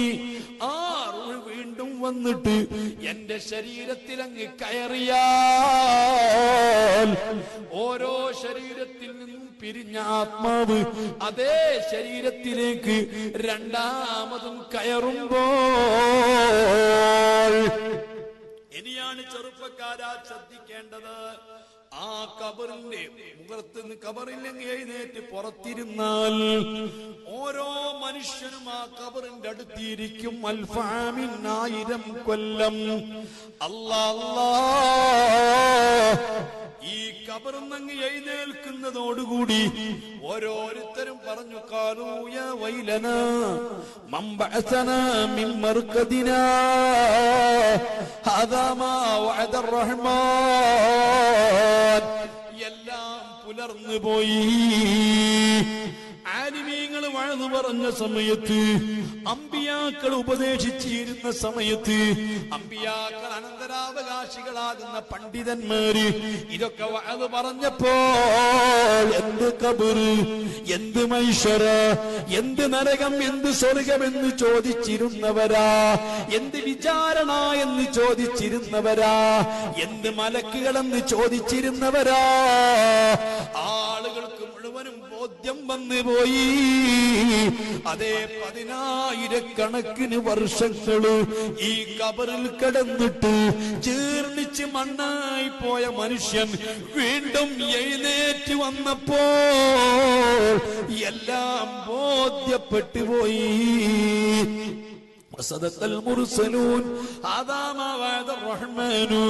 റബ്ബ് പറഞ്ഞതെല്ലാം സത്യമായി പോയി, പ്രവാചകന്മാര് പറഞ്ഞത് മുഴുവനും സത്യമായി പോയി. ഇനി ബാക്കി പറഞ്ഞ കാര്യങ്ങൾ മുഴുവനും നടക്കുമെന്ന് ഉറപ്പ് വന്നു പോയി. അതുകൊണ്ട് ആരോടും മിണ്ടുന്നില്ല, പരസ്പരം നോക്കുന്നില്ല. എന്റെ തൊട്ടപ്പുറത്ത് ആരാണുള്ളത്, ഇവിടെ ആരാണുള്ളത്, ഇടത്താരാണുള്ളത്, വലത്താരാണുള്ളത്, ഒരാളും നോക്കുന്നില്ല, ആരോടും മിണ്ടുന്നില്ല. ഉമ്മമാർക്കെന്ന് മക്കളെ കുറിച്ച് ഓർമ്മയില്ല. സ്വന്തം ഉപ്പാന്റെ സമീപത്താണ് മകൻ കിടക്കുന്നതെങ്കിൽ ഉപ്പയെ കുറിച്ച് ചിന്തയില്ല, സമീപത്താരാണെന്ന് നോക്കുന്നില്ല. അതേ ഇരുത്തം മക്കളെ 1000 കൊല്ലം ഖബറിന്റെ അടുത്ത് ഇരിക്കുന്നതാ. പറഞ്ഞതാരാ? 10,000 പ്രവചനങ്ങൾ നടത്തിയിട്ട് ഒന്നുപോലും തെറ്റിയിട്ടില്ലാത്ത മുത്തുനബിയാ. ചന്ദ്രൻ പിളർത്തി കാണിച്ചു തന്ന മുത്തുനബിയാണ്. ഈന്തപ്പനകളെ നടത്തി കാണിച്ചു തന്ന മുത്തുനബിയാണ്. ചരക്കല്ലുകൾ തസ്ബീഹ് ചൊല്ലിപ്പിച്ച് കേൾപ്പിച്ചു തന്ന മുത്തുനബിയാണ്. അല്ലാ അല്ലാ, ഈന്തപ്പന മുട്ടിയെ കൊണ്ട് പൊട്ടിക്കരയിപ്പിച്ച് സങ്കടം പറഞ്ഞു കേൾപ്പിച്ചു തന്ന നബിയാ. ചെന്നായെ കൊണ്ട് പ്രഭാഷണം നടത്തി കേൾപ്പിച്ചു തന്ന നബിയാ. മാൻപേടയെ കൊണ്ട് സങ്കടം പറയിപ്പിച്ച് കേൾപ്പിച്ചു തന്ന നബിയാ. ഈ അത്ഭുതങ്ങൾ മുഴുവനും കാണിച്ചു തന്ന മുത്തുനബി പറയുകയാ, 1000 കൊല്ലം ഞാനും നിങ്ങളും നമ്മളെ ഖബറിന്റെ അടുത്തിരിക്കുന്നതാ. റസൂലുള്ളാഹ്. പക്ഷേ ചിന്തിക്കണം സഹോദരാ, അന്ന് ഖബറിൽ നിന്ന് ഇങ്ങനെ ഉയർന്നു വന്നപ്പോഴ് എല്ലാവരും ഒരേ രൂപത്തിലല്ല, മറവ് ചെയ്യപ്പെട്ട പ്രകാരമല്ല രണ്ടാമത് ഉയർത്തെഴുന്നേൽപ്പിക്കപ്പെട്ടത്. ശരീരങ്ങൾക്ക് മാറ്റമുണ്ട്, മുഖത്തിന് മാറ്റമുണ്ട്. ഹബീബായ സല്ലല്ലാഹു അലൈഹി വസല്ലമ തങ്ങൾ പറയുന്നു, ചില ആളുകൾ ഖബറിൽ നിന്ന് എഴുന്നേറ്റ് വരുമ്പോ സുബ്ഹാനല്ലാഹ്, അവരെ ശരീരം വല്ലാതെ വികസിച്ചിട്ടുണ്ട്, അവരെ വയറ് വീർത്ത് പൊട്ടാറായിട്ടുണ്ട്. വീർത്ത വയറുമായിട്ട് എഴുന്നേറ്റ് നിൽക്കാൻ കഴിയാതെ അവിടെ തന്നെ ഇരിക്കുന്നു. ചില ആളുകൾക്ക് കാല് തീരെ വളയുന്നില്ല. സുബ്ഹാനല്ലാഹ്. ചില ആളുകളെ നാവ് മൊത്തം വായിൽ നിന്ന് പുറത്തേക്ക് തൂങ്ങിയിട്ട് അതേ താഴെ ചുണ്ട് പൊക്കിളിലെത്തിയിട്ടുണ്ട്, മേലെ ചുണ്ട് ചുരുണ്ട് മൂർധാവിലെത്തിയിട്ടുണ്ട്, വായ വല്ലാതെ വികസിച്ചിട്ടുണ്ട്, നാവ് മൊത്തം പുറത്തേക്ക് തൂങ്ങിയിട്ടുണ്ട്. ഈ നിലക്ക് ഖബറിന്ന് എഴുന്നേറ്റവരുണ്ട്. തങ്ങൾ പറയുന്നു, മക്കളെ 1, 2, 3 ദിവസങ്ങളെ കൊണ്ട് പറഞ്ഞു തീർക്കാൻ പറ്റിയതല്ല ആരംഗം. ഞാൻ ഒരു കാര്യം മാത്രമാ പറയുന്നത്, നിങ്ങൾക്ക് കേൾക്കണോ? ബഹുമാനപ്പെട്ട മുത്ത് റസൂല് പറയുന്നു, എന്റെയും നിന്റെയും ഇടത്തും വലത്തും നിന്നുകൊണ്ട് നമ്മുടെ ജീവിതം മൊത്തം ക്യാമറയിൽ പകർത്തിയിട്ടുള്ള 2 മലക്കുകള് ആ സമയത്തിന് സമീപത്തുണ്ട്. അവര് നിന്നെ വിട്ടു പിരിഞ്ഞിട്ടില്ല. എഴുന്നേൽക്കാൻ വയ്യാതെ നീ നിൽക്കുമ്പോൾ സുബ്ഹാനല്ലാഹ്, ഓടി ഓടി പോകാൻ നല്ല പ്രകാശപൂരിതമായ മുഖമുള്ളവരും ഉണ്ട്. അല്ലാ, ഏതെല്ലാം രൂപത്തിലാണ് മനുഷ്യന്മാർ മുളച്ചു വന്നത്. അതേ സമയത്ത് പടിഞ്ഞാറിൽ നിന്ന് ശക്തമായിരിക്കുന്ന ഒരു തീക്കാറ്റ് വരുന്നു. ആ കാറ്റ് വരുമ്പോ സർവരും എഴുന്നേറ്റോടുന്നു. മഞ്ഞനാടി പള്ളിക്കാട്ടിലുള്ള ആളുകൾ മുഴുവനും നിരന്തരം ഓടുകയാ. അങ്ങനെ കുതിച്ചോടുമ്പോൾ എഴുന്നേൽക്കാൻ വയ്യാത്തവർ, അല്ലാഹ് നീറ്റ് നിൽക്കാൻ വയ്യാത്തവര്, വല്ലാതെ വയറ് വീർത്ത് പൊട്ടിയവര്, കാല് തീരെ വളയാത്തവര്, അങ്ങനത്തെ ഒരുപാട് ആളുകളുണ്ട്. ഓ മുസ്ലിമേ, നീ കേൾക്കുന്നത് കെട്ടുകഥയല്ല, നീ കേൾക്കുന്നത് ഒരിക്കലും ഒരു നോവലല്ല, IV ശശിയുടെ സംവിധാനമല്ല, അല്ലാ കേവലം ഒരു കഥയല്ല. ഞാനും നീയും വളരെ ബഹുമാനത്തോടു കൂടി കൊണ്ടു നടക്കുന്ന ഈ വിശുദ്ധ ഖുർആൻ പറഞ്ഞ സന്ദേശങ്ങളാണ്, ഹബീബ് പഠിപ്പിച്ച സത്യങ്ങളാണ്, ഇസ്ലാം ഉയർത്തിപ്പിടിക്കുന്ന വിശ്വാസങ്ങളാണ്. ഈ പറഞ്ഞതൊന്നും വിശ്വസിക്കാൻ നിനക്ക് കഴിഞ്ഞിട്ടില്ലേ? ഞാനിതാ തീർത്ത് പറയുന്നു, നിസ്കരിക്കണ്ട, നോമ്പെടുക്കണ്ട, പള്ളിയിൽ വരണ്ട, മുസ്ലിം എന്ന് പറയണ്ട. വിശ്വാസമില്ലാത്തവൻ നിസ്കരിക്കുന്നത് എന്തിനാണ്? വിശ്വാസമില്ലാത്തവൻ സക്കാത്ത് കൊടുക്കുന്നത് എന്തിനാണ്? വിശ്വാസമില്ലാത്തവൻ പട്ടിണി കിടന്ന് നോമ്പെടുക്കുന്നത് എന്തിനാണ്? വിശ്വാസമില്ലാത്തവൻ ഹജ്ജിന് പോകുന്നത് എന്തിനാണ്? ഒരു വിശ്വാസവുമില്ലേ? അള്ളാഹുവിന്റെ റസൂൽ ഇതൊക്കെ പറഞ്ഞപ്പോഴാണ് മുത്തുനബിന്റെ മുഖത്ത് നോക്കിയിട്ട് മക്കക്കാര് പറഞ്ഞത്, ഇന്നക ലമജ്നൂൻ. ഇതൊക്കെ പറയുന്ന മുഹമ്മദേ, നിന്റെ തലക്ക് വട്ടാ, നീ ഒരു ഭ്രാന്തനാ. അതിനാ റസൂലുള്ളാഹിനെ കല്ലെറിഞ്ഞത്, ഇതിനാ റസൂലുള്ളാഹിനെ അട്ടിയോടിച്ചത്, ഇതിനാ റസൂലുള്ളാഹിന്റെ തലക്ക് ഒട്ടകം ഇനാം പ്രഖ്യാപിച്ചത്, ഇതിനാണ് ബദറും ഉഹുദും ഖന്തക്കും ഹുനൈനും സർവ്വസമരങ്ങളും നടന്നത്. ഈ മറഞ്ഞ കാര്യങ്ങൾ വിശ്വസിക്കാൻ മക്കക്കാർക്ക് കഴിഞ്ഞില്ല, ഉത്ബത്തിന് കഴിഞ്ഞില്ല, അബൂജഹലിന് കഴിഞ്ഞില്ല. മുഹമ്മദുർ റസൂലുള്ളാഹ്. എഴുന്നേൽക്കാൻ പറ്റുന്ന ചില ആളുകൾക്ക് പള്ളം കെട്ട് വീർത്തിട്ട് ആരാണോ അറിയുമത്? വിശുദ്ധ ഖുർആൻ പറഞ്ഞു, ഈ ദുനിയാവിൽ പലിശ വാങ്ങിയ മനുഷ്യനാണ്, കണ്ടമാനം പലിശ വാങ്ങി തിന്ന മനുഷ്യൻ. അതല്ലേ അല്ലദീന യഅ്കുലൂന റിബാ ലാ യഖൂമൂന ഇല്ലാ കമാ യഖൂമുൽ ലദീ യതഖബ്ബതുഹു ശൈത്വാനു മിനൽ മസ്. പലിശ വാങ്ങി തിന്ന ആളുകൾക്ക് നാളെ എഴുന്നേറ്റ് നിൽക്കാൻ കഴിയില്ല. സുബ്ഹാനല്ലാഹ്. ഞാൻ പറഞ്ഞല്ലോ, കാലത്ത് എഴുന്നേൽക്കുമ്പോ അല്ലാഹ് എന്ന് ചൊല്ലിയിട്ട് എഴുന്നേൽക്കണം. മോനെ, നിനക്ക് ഉറക്കു തന്ന റബ്ബുൽ ഇസ്സത്ത് എന്തൊരു സുഖമാ നിനക്ക് തന്നത്. ഒന്നുറങ്ങി കിട്ടിയെങ്കിലെന്ന് ആഗ്രഹിച്ചുകൊണ്ട് മെഡിക്കൽ കോള് കിടക്കുന്ന എത്രയെത്ര ആളുകളുണ്ട്. അല്ലാ, ഈ സമയത്ത് നീ ചെന്ന് നോക്ക് മണിപ്പാൽ, അതല്ലെങ്കിൽ നിങ്ങളെ പരിസരത്ത് ഒരുപാട് ഹോസ്പിറ്റലുകളില്ലേ, ആ ഹോസ്പിറ്റലിലൊക്കെ ഉള്ള ആളുകളെ നീ ഒന്ന് ചിന്തിച്ചു നോക്ക്. ഒന്ന് ഉറങ്ങിക്കിട്ടിയാൽ എന്ന് ചിന്തിച്ച് കണ്ണും തുറന്നുകൊണ്ട് നിൽക്കുന്ന എത്ര പാവങ്ങളുണ്ട്. എനിക്കും നിനക്കും എത്ര സന്തോഷകരമായ ഉറക്കാണ് റബ്ബ് തന്നത്.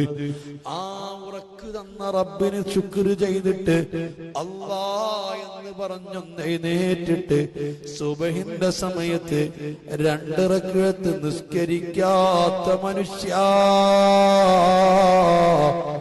അല്ലാഹുവിനെ കുറിച്ച് ബോധമുള്ള ആളുകൾ പള്ളിയിൽ നിന്ന് വിളിക്കുന്നു, ഹയ്യ അലസ്സലാ. മുസ്ലിമിൻ ചെറുപ്പക്കാരെ, എന്റെ പ്രഭാഷണം കേട്ട് നിങ്ങൾ പോകുമ്പോ, പിരിഞ്ഞു പോകുമ്പോ നിങ്ങളെ റെക്കോർഡുകളും അഭിപ്രായങ്ങളും ഒന്നും എനിക്ക് വേണ്ട. ഞാൻ ചോദിക്കുന്നു, പള്ളികളിൽ നിന്ന് വിളിക്കുന്നത് ആരെയാണെന്നറിയുമോ? അത് ക്രിസ്ത്യാനികളെയല്ല, ജൂതന്മാരെയല്ല, മറ്റു മതത്തിൽപ്പെട്ടവരെയല്ല. ഹബീബായ റസൂൽ സല്ലല്ലാഹു അലൈഹി വസല്ലമ തങ്ങൾ മദീനത്തുള്ളപ്പോൾ, ഇസ്ലാമിക സാമ്രാജ്യം കെട്ടിപ്പടുത്തപ്പോൾ, ഇസ്ലാമിക ഭരണം നടത്തി മുത്തുനബി നേതൃത്വം കൊടുത്ത് മദീനയിലുള്ളപ്പോ അവിടെ ജൂതന്മാരുണ്ടായിരുന്നു. അവിടെ ക്രിസ്ത്യാനികൾ ഉണ്ടായിരുന്നു, അവിടെ മജൂസികൾ ഉണ്ടായിരുന്നു, പല മതത്തിൽപ്പെട്ടവരുണ്ടായിരുന്നു. അവരാരും നിസ്കരിക്കേണ്ടതില്ല. നിസ്കരിക്കാത്തതിന്റെ പേരിൽ അവർക്കെതിരെ ആക്ഷനുകളില്ല, അവർക്കെതിരെ യാതൊരു നടപടിയുമില്ല. നിസ്കരിക്കാൻ വിളിക്കുന്നത് മുസ്ലിമീങ്ങളെയാണ്. ആ വിളി അല്ലാഹുവിന്റെ പള്ളിയിൽ നിന്ന് റബ്ബിലേക്ക് വിളിക്കപ്പെടുമ്പോ ആ വിളിക്കുത്തരം ചെയ്തുകൊണ്ട് 4 സുജൂദ് ചെയ്ത് 2 റക്അത്ത് നിസ്കരിക്കാത്ത മുസ്ലിമേ, അല്ലാഹ് നിന്റെ കാല് നാളെ വളയൂല, ഊരവളയൂല. യൗമ യുദ്ഔന ഇലസ്സുജൂദി ഫലാ യസ്തതിഊൻ. അവരോടൊരു സുജൂദ് ചെയ്യാൻ പറഞ്ഞാൽ അവർക്കാലന്ന് വളയുന്നതല്ല. ആ നിലക്ക് ഖബറിന്റെ അടുത്ത് നിൽക്കുന്നു. ആയിരങ്ങൾ 10,000 കൂട്ടത്തോടെ ഓടുന്നു. പടിഞ്ഞാറുന്ന് തീക്കാറ്റ് വരുന്നു. ചെറുപ്പക്കാരാ, നിസ്കരിച്ചില്ലെങ്കിൽ എന്താണെന്ന് ചോദിക്കുന്നവരില്ലേ? നിസ്കാരം ഖളാക്കിയാൽ എന്താ? കള്ളു കുടിച്ചാൽ എന്താ? ഹാൻസും പാൻപരാഗും ഉപയോഗിച്ചാൽ എന്താ? ഇഷ്ടം പോലെ സിനിമ കണ്ടാൽ എന്താ? 6 മണി മ്യൂസിക്കുള്ള പാട്ട് കേട്ടാൽ എന്താ? 24 മണിക്കൂർ വാട്സപ്പിലും യൂട്യൂബിലും സിനിമയും തോന്നിവാസങ്ങളും കണ്ട് ജീവിച്ചാലെന്താ എന്ന് ചിന്തിക്കുന്ന ചോദിക്കുന്ന മസില് പവറുള്ള ചെറുപ്പക്കാരാ, നിന്റെ അടുത്തൊരു മലക്കുണ്ട്. ആ മലക്ക് നിന്റെ കൂടെയുണ്ടായിരുന്ന മലക്കാ. നിന്റെ എല്ലാ ഹുങ്കാരങ്ങൾക്കും ധിക്കാരങ്ങൾക്കും ദിക്സാക്ഷിയായിരുന്ന മലക്കാ. ആ മലക്കിന്റെ കയ്യിൽ ഒരു ചങ്ങലയുണ്ട്. ആ ചങ്ങല നിന്റെ വായിലൂടെ കടത്തിയിട്ട് നിന്റെ മലദ്വാരത്തിൽ കൂടി പുറത്തേക്കെടുക്കുന്നുണ്ട്. മോനെ, കൊയലിറക്കിയിട്ട് പരിശോധിക്കുക എന്ന് കേൾക്കലുണ്ടോ? കണ്ടിട്ടുണ്ടോ? ആ മലക്ക് നിന്റെ വായിൽ കൂടി ചങ്ങല കടത്തി മലദ്വാരത്തിൽ കൂടി ചങ്ങല എടുത്തിട്ട് ആ ചങ്ങല പരസ്പരം കൂട്ടിക്കെട്ടിയിട്ട് നിന്നെ വലിക്കുന്നതാ. വജാഅത് കുല്ലു നഫ്സിൻ മഅഹ സായിഖും വശഹീദ്. ആ ഒരു മലക്ക് നിന്നെ ചങ്ങലയിട്ട് വലിക്കുമ്പോൾ നിന്റെ കൂടെയുള്ള മറ്റേ മലക്കുണ്ടല്ലോ, ആ മലക്ക് നിന്റെ പിറകിൽ നിന്നിട്ട് നിന്നെ തെളിക്കുന്നത്. കാലത്ത് കശാപ്പുശാലയിലേക്ക് ആട്ടിൻകുട്ടിയെ കഴുത്തിൽ കയറിട്ട് കശാപ്പുകാരൻ വലിക്കുമ്പോൾ ആ കശാപ്പുകാരൻ വലിക്കുന്ന സമയത്ത് 2 കൈയും കാലും നിലത്തമർത്തിയിട്ട് നടക്കാൻ പറ്റാത്ത ആട്ടിൻകുട്ടിയെ പിറകിൽ നിന്ന് തെളിക്കുന്നത് പോലെ ഈ 2 മലക്കുകൾ നിന്നെ വലിച്ചും തെളിച്ചും കൊണ്ടുപോകുന്നത് ഖുർആനിലുള്ളത്. ഈ മലക്കിന് ലവലേശം നിന്നോട് കരുണ തോന്നൂല, ദയവ് തോന്നൂല, സിമ്പലില്ല. കാരണം നീ ചെയ്ത സർവധികാരങ്ങളും, നീ ചെയ്ത സർവത്വനിവാസങ്ങളും, നീ പറഞ്ഞ സർവഹുങ്കാരങ്ങളും നേരിട്ട് കാണുകയും കേൾക്കുകയും ചെയ്ത ഈ മലക്കിന് നിന്നോട് തീരെ ദയയില്ല. ഈ 2 മലക്ക് നിന്നെ വലിച്ചു കൊണ്ടുപോകുന്നത് മശ്ശറയിലേക്കാ. മശ്ശറയിൽ നിനക്ക് വേണ്ടി കൃത്യം തയ്യാറാക്കപ്പെട്ട വരികളുണ്ട്. അതേ 120 വരികളാണ്. 40 വരികൾ മുത്തുനബിന്റെ മുമ്പുള്ള സമുദായങ്ങൾക്കാണ്. ഹബീബായ മുത്തുനബിന്റെ ഉമ്മത്തുകൾക്ക് മാത്രം 80 വരികളോ. ഓരോ കുറ്റ കുറ്റവാളികൾക്കും പ്രത്യേകം വരികളാണ്, കള്ളു കുടിക്കുന്നവർക്ക് പ്രത്യേകം വരികളാണ്, വ്യഭിചരിച്ചവർക്ക് പ്രത്യേകം വരികളാണ്. ഉത്തരവാദിത്തങ്ങൾ ഏറ്റെടുത്തിട്ട് പൂർത്തിയാക്കാത്ത ആളുകളെ തിരിച്ചറിയാൻ പ്രത്യേകം വരികളാ. ഉമ്മമാരെ, ചെറുപ്പക്കാരെ, ആ 80 വരികളെ കുറിച്ച് മുത്തുനബി പറയുന്നത് കേൾക്കണോ? ഒരു വരിയിലേക്ക് ഞാൻ നോക്കുമ്പോ ആ വരിയിൽ നിറയെ സ്ത്രീകളും പുരുഷന്മാരും ഇടകലർന്ന് നിൽക്കുകയോ, ഒരു നൂല് പോലുമില്ല. മശറയുടെ ഫ്ലോറാണെങ്കിലോ ഇതുപോലത്തെ മണ്ണല്ല, കല്ലുകളല്ല, മാർബിളല്ല, ടൈൽസ് അല്ല, ഗ്രാനൈറ്റ് അല്ല, അല്ലാഹു തആല മശറയുടെ ഫ്ലോർ വിധാനിച്ചത് മിൻ ഫില്ലത്തിൻ ബൈളാ, വെളുത്ത വെള്ളിപ്പലകകളാ. വെളുത്ത് തിളങ്ങുന്ന വെള്ളിപ്പലകകൾ നിറയെ വിരിച്ചു വെച്ചിരിക്കുകയാ. ഒരു കാലൊരാൾക്ക് വെക്കാൻ കിട്ടിയാൽ അല്ലാഹുവിന്റെ റസൂല് പറഞ്ഞു,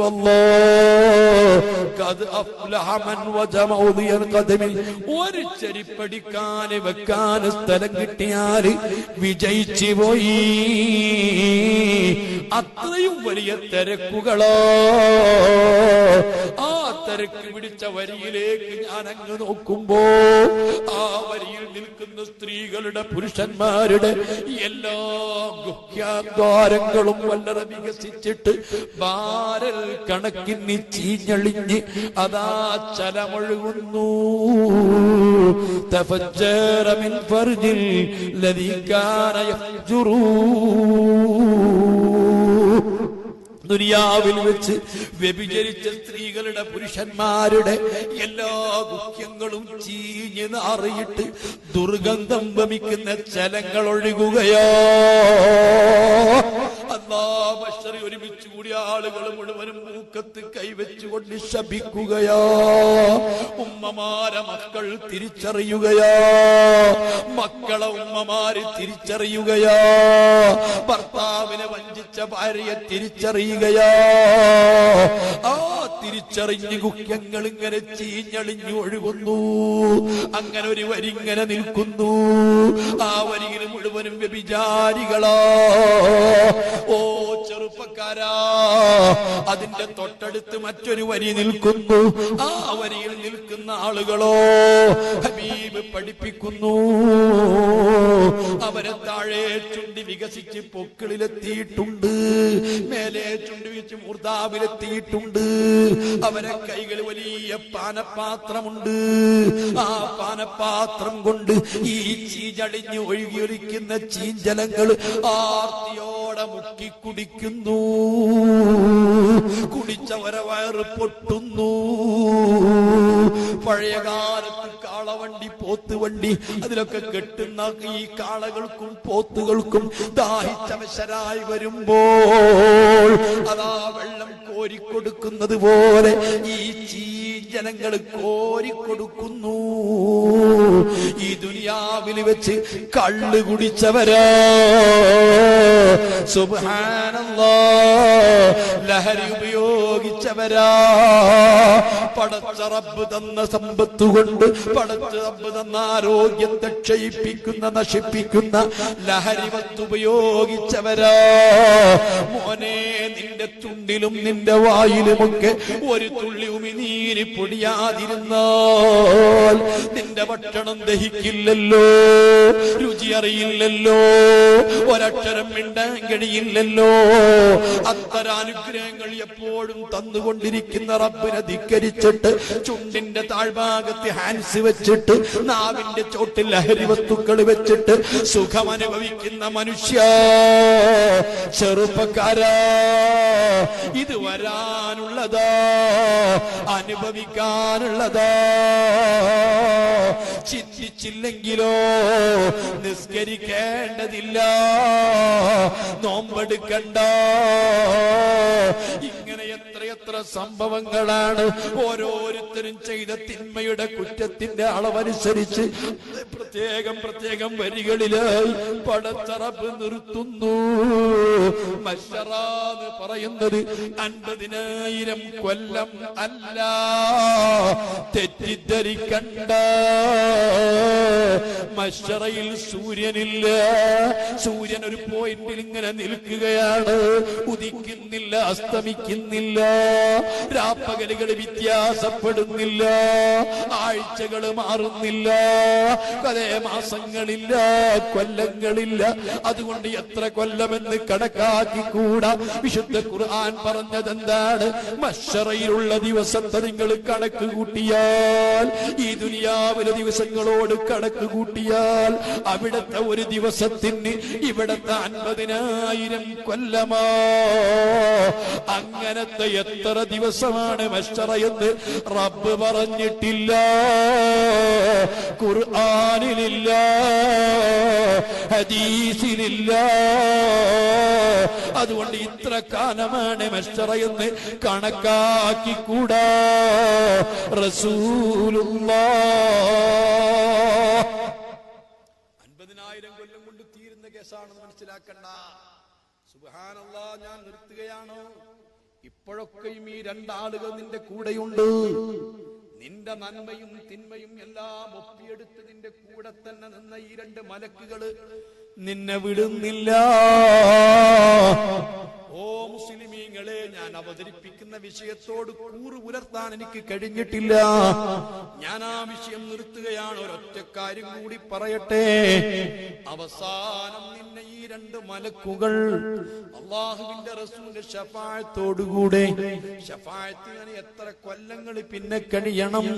ഒരു നബിയെ കണ്ടെത്താൻ 1000 കൊല്ലമാണ്. ആ നബി കഴിഞ്ഞ് അടുത്ത നബിയെ കണ്ടെത്താൻ 1000 കൊല്ലമാണ്.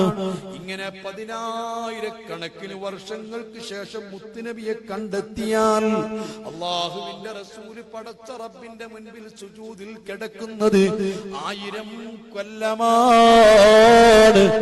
1000 കൊല്ലം സുജൂദിൽ കിടന്ന ശേഷമാണ് റബ്ബ് പറയുന്നത്,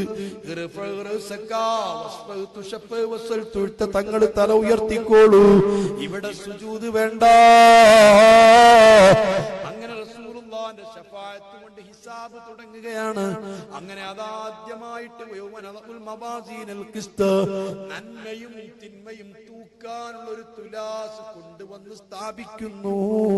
നരകം കൊണ്ടുവരപ്പെടുന്നു, സിറാത്ത് പാലം സ്ഥാപിക്കപ്പെടുന്നു, സ്വർഗം അലങ്കരിക്കപ്പെടുന്നു.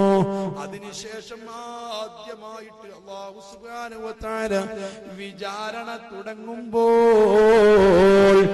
ഓരോ മനുഷ്യന്റെയും ജീവിതത്തിൽ ചെയ്തിട്ടുള്ള ഹസനാത്തുകളും സയ്യിആത്തുകളും രണ്ടും ഒരു തുലാസിൽ വെച്ച് തൂക്കപ്പെടുന്നു.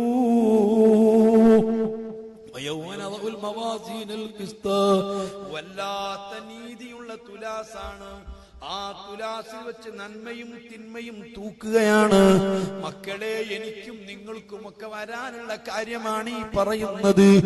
ജീവിതത്തിൽ എന്തെല്ലാം നന്മകൾ ചെയ്തിട്ടുണ്ടോ ആ നന്മകൾ മുഴുവനും ഈ മലക്കുകൾ ആ തുലാസിന് വെക്കുന്നതാണ്. തിന്മകളും അതേ പ്രകാരം തൂക്കുന്നതാണ്. ഇങ്ങനെ നന്മയും തിന്മയും തൂക്കിയിട്ട് അണുമണി തൂക്കം നന്മ കൂടുതലാണോ വിജയിച്ചു പോയി, ഇനി പരാജയമില്ല.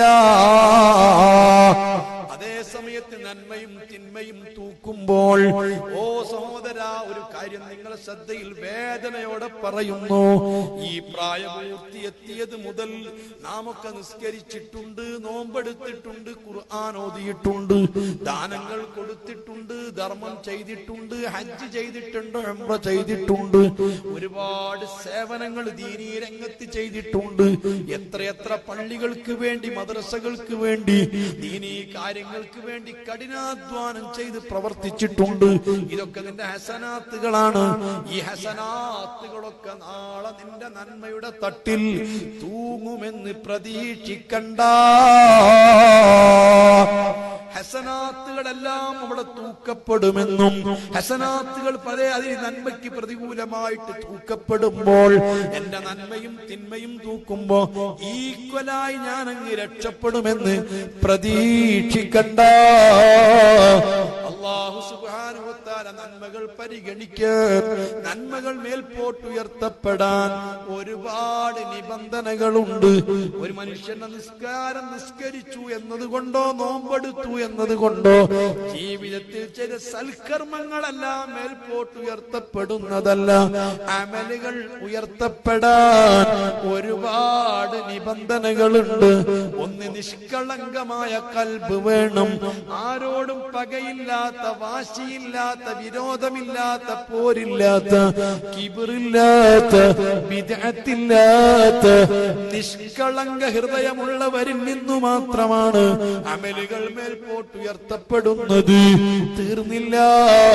ഓ ചെറുപ്പക്കാരാ, ഒരു ദിവസം ഒരു മനുഷ്യൻ ഒരു കളവ് പറഞ്ഞിട്ടുണ്ടെങ്കിൽ ആ ദിവസം ചെയ്യുന്ന ഒരു അമലും മേൽപോട്ടുയർത്തപ്പെടുന്നതല്ല. ഹബീബാണ് നമ്മെ പഠിപ്പിച്ചത്. ഒരു മുസ്ലിമായ സ്ത്രീയോടോ പുരുഷനോടോ എന്തെങ്കിലും ഒരു വൈരാഗ്യമോ വിദ്വേഷമോ ഉണ്ടെങ്കിൽ അവന്റെ അമലുകൾ മേൽപോട്ടുയർത്തുന്നതല്ല. ഞാൻ ചോദിക്കും, എത്ര ആളുകളോട് നമുക്ക് വെറുപ്പുണ്ട്, എത്ര ആളുകളോട് നമുക്ക് ദേഷ്യമുണ്ട്, എത്ര ആളുകളോട് നമുക്ക് വിരോധമുണ്ട്. കുടുംബവുമായി പിണങ്ങി നിൽക്കുന്നവർ, അയൽവാസികളുമായി പിണങ്ങി നിൽക്കുന്നവർ, മുസ്ലിം സഹോദരന്മാരുമായിട്ട് പിണങ്ങി നിൽക്കുന്നവർ ഇല്ല. അമലുകളൊന്നും മേൽപോട്ടുയർത്തപ്പെടുന്നതല്ല. അല്ലാഹ് ഒരു മുസ്ലിമായ സ്ത്രീയോടോ പുരുഷനോടോ നിന്റെ ഹൃദയത്തിൽ എവിടെയെങ്കിലും ഒരു വ്യക്തിപരമായ കാര്യത്തിന് വിരോധമുണ്ടെങ്കിൽ അള്ളാഹുവിന് വേണ്ടിയിട്ട് തെറ്റിയതല്ല, അള്ളാന്റെ വിഷയത്തിലുള്ള വിരോധമല്ല, മുത്തുനബിയുടെ കാര്യത്തിലുള്ള വിരോധമല്ല, റസൂലുള്ളാഹിനെ നിന്ദിച്ചതിന്റെ പേരിൽ അല്ലാഹു തആലാന്റെ വെറുപ്പ് സമ്പാദിച്ചതിന്റെ പേരിലുള്ളതല്ല. മറിച്ച് വ്യക്തിപരമായ കാര്യത്തിന് വേണ്ടി ഒരു മുഅ്മിനായ സ്ത്രീയോടോ പുരുഷനോടോ എന്തെങ്കിലും ചെറിയൊരു വെറുപ്പ്, ഒരു ദേഷ്യം നിന്റെ മനസ്സിലുണ്ടോ, നിന്റെ അമല് വെറുതെയാ, മേൽപോട്ടുയർത്തൂല. ഈ നിലക്കങ്ങ് നോക്കിയാൽ ഞാൻ ചോദിക്കുന്നു, മോനെ, ഒരൊറ്റ അമൽ നമുക്ക് പ്രതീക്ഷയുള്ളതുണ്ടോ? നന്മ തിന്മ തൂക്കുന്ന തുലാസിൽ പ്രതീക്ഷിക്കാൻ പറ്റുന്ന വല്ല അമലും ചെയ്തതായി നിങ്ങൾക്ക് ഓർമ്മയുണ്ടോ? ചിന്തിക്കണ്ടേ. അവിടെ എത്തിയിട്ട് ചിന്തിച്ചിട്ട് കാര്യമുണ്ടോ? അതേ സമയത്ത് നീ ചെയ്ത തിന്മന്റെ കഥ അറിയുമോ? തിന്മകൾ ഉയർത്തപ്പെടാൻ ഒരു നിബന്ധനയില്ല. ലാ യുബാദിറു സഗീറതൻ വലാ കബീറതൻ ഇല്ലാ അസ്വാഹാ. നീ പ്രായപൂർത്തി എത്തിയതിനു ശേഷം ചെയ്ത ഒരു തിന്മയും ഡിലീറ്റ് ചെയ്തിട്ടില്ല. നീയോ മറന്നുപോയിട്ടുണ്ട്.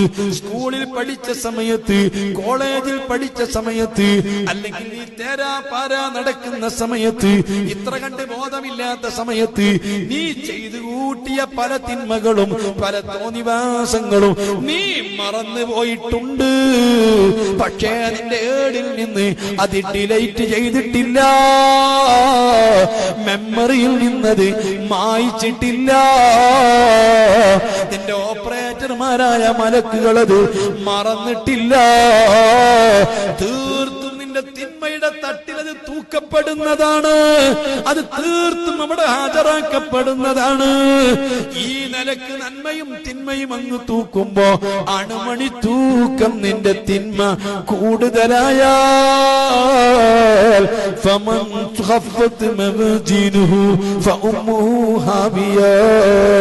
ഒരു പോയിന്റ് സൽക്കർമ്മത്തിന് കുറവ് വന്നു പോയി, അതാ തിന്മ കൂടുതലായി പോയി, അതാ ശഖിയ ഫുലാൻ ഇബ്നു ഫുലാൻ അനൗൺസ്മെന്റ് വന്നു പോയി, പരാജയപ്പെട്ടു. പറഞ്ഞു തീരുമ്പോഴേക്ക് നിന്റെ കൂടെ നിൽക്കുന്ന രണ്ട് മലക്കുകൾ വന്നിട്ട് നിന്റെ കൈകൾ പരസ്പരം ബന്ധിപ്പിച്ചു, കങ്ങല വെച്ചു. ആ രണ്ട് കൈകള് നിന്റെ താടിയുടെ താഴ്ഭാഗത്തേക്ക് കുത്തിയിട്ട് കഥാ ചങ്ങലയിട്ട് കുരുക്കി വെച്ചു പോയി. കുരുക്ക് ചങ്ങലയിട്ടു. ഇനി ഒരിക്കലും നിന്റെ മുഖം താഴേക്ക് താഴൂല, നിനക്ക് താഴേക്ക് നോക്കാൻ കഴിയില്ല. നിന്റെ രണ്ട് കൈകളും താടിയുടെ താഴ്ഭാഗത്ത് കുത്തിയിട്ട് നിന്റെ കണ്ണുകൾ മേൽപോട്ട് മറിഞ്ഞ് ഈ രൂപത്തിൽ നിന്നെ നിർത്തിയിട്ട് നിന്നെ ഒരു ഭാഗത്തേക്ക് മാറ്റി നിർത്തിപ്പോയി. മക്കളെ, ഏതെങ്കിലും കാലത്ത് നിങ്ങൾ കാലിച്ചന്തയിൽ പോയിട്ടുണ്ടോ? ഈ കാലിച്ചന്തയിൽ ചെന്നാല് അവനവൻ ഉദ്ദേശിക്കുന്ന കാലികൾക്ക് വില പറഞ്ഞുറച്ചാല് ഈ കാലികളെ പരസ്പരം കൂട്ടിക്കെട്ടിയിട്ട് ഒരു ഭാഗത്തേക്ക് മാറ്റി നിർത്തലില്ലേ? ഇതുപോലെ പടച്ച റബ്ബിന്റെ മലക്കുകള് നന്മതിന്മ തൂക്കിയതോടുകൂടി നിങ്ങളെ മാറ്റി നിർത്തിപ്പോയി.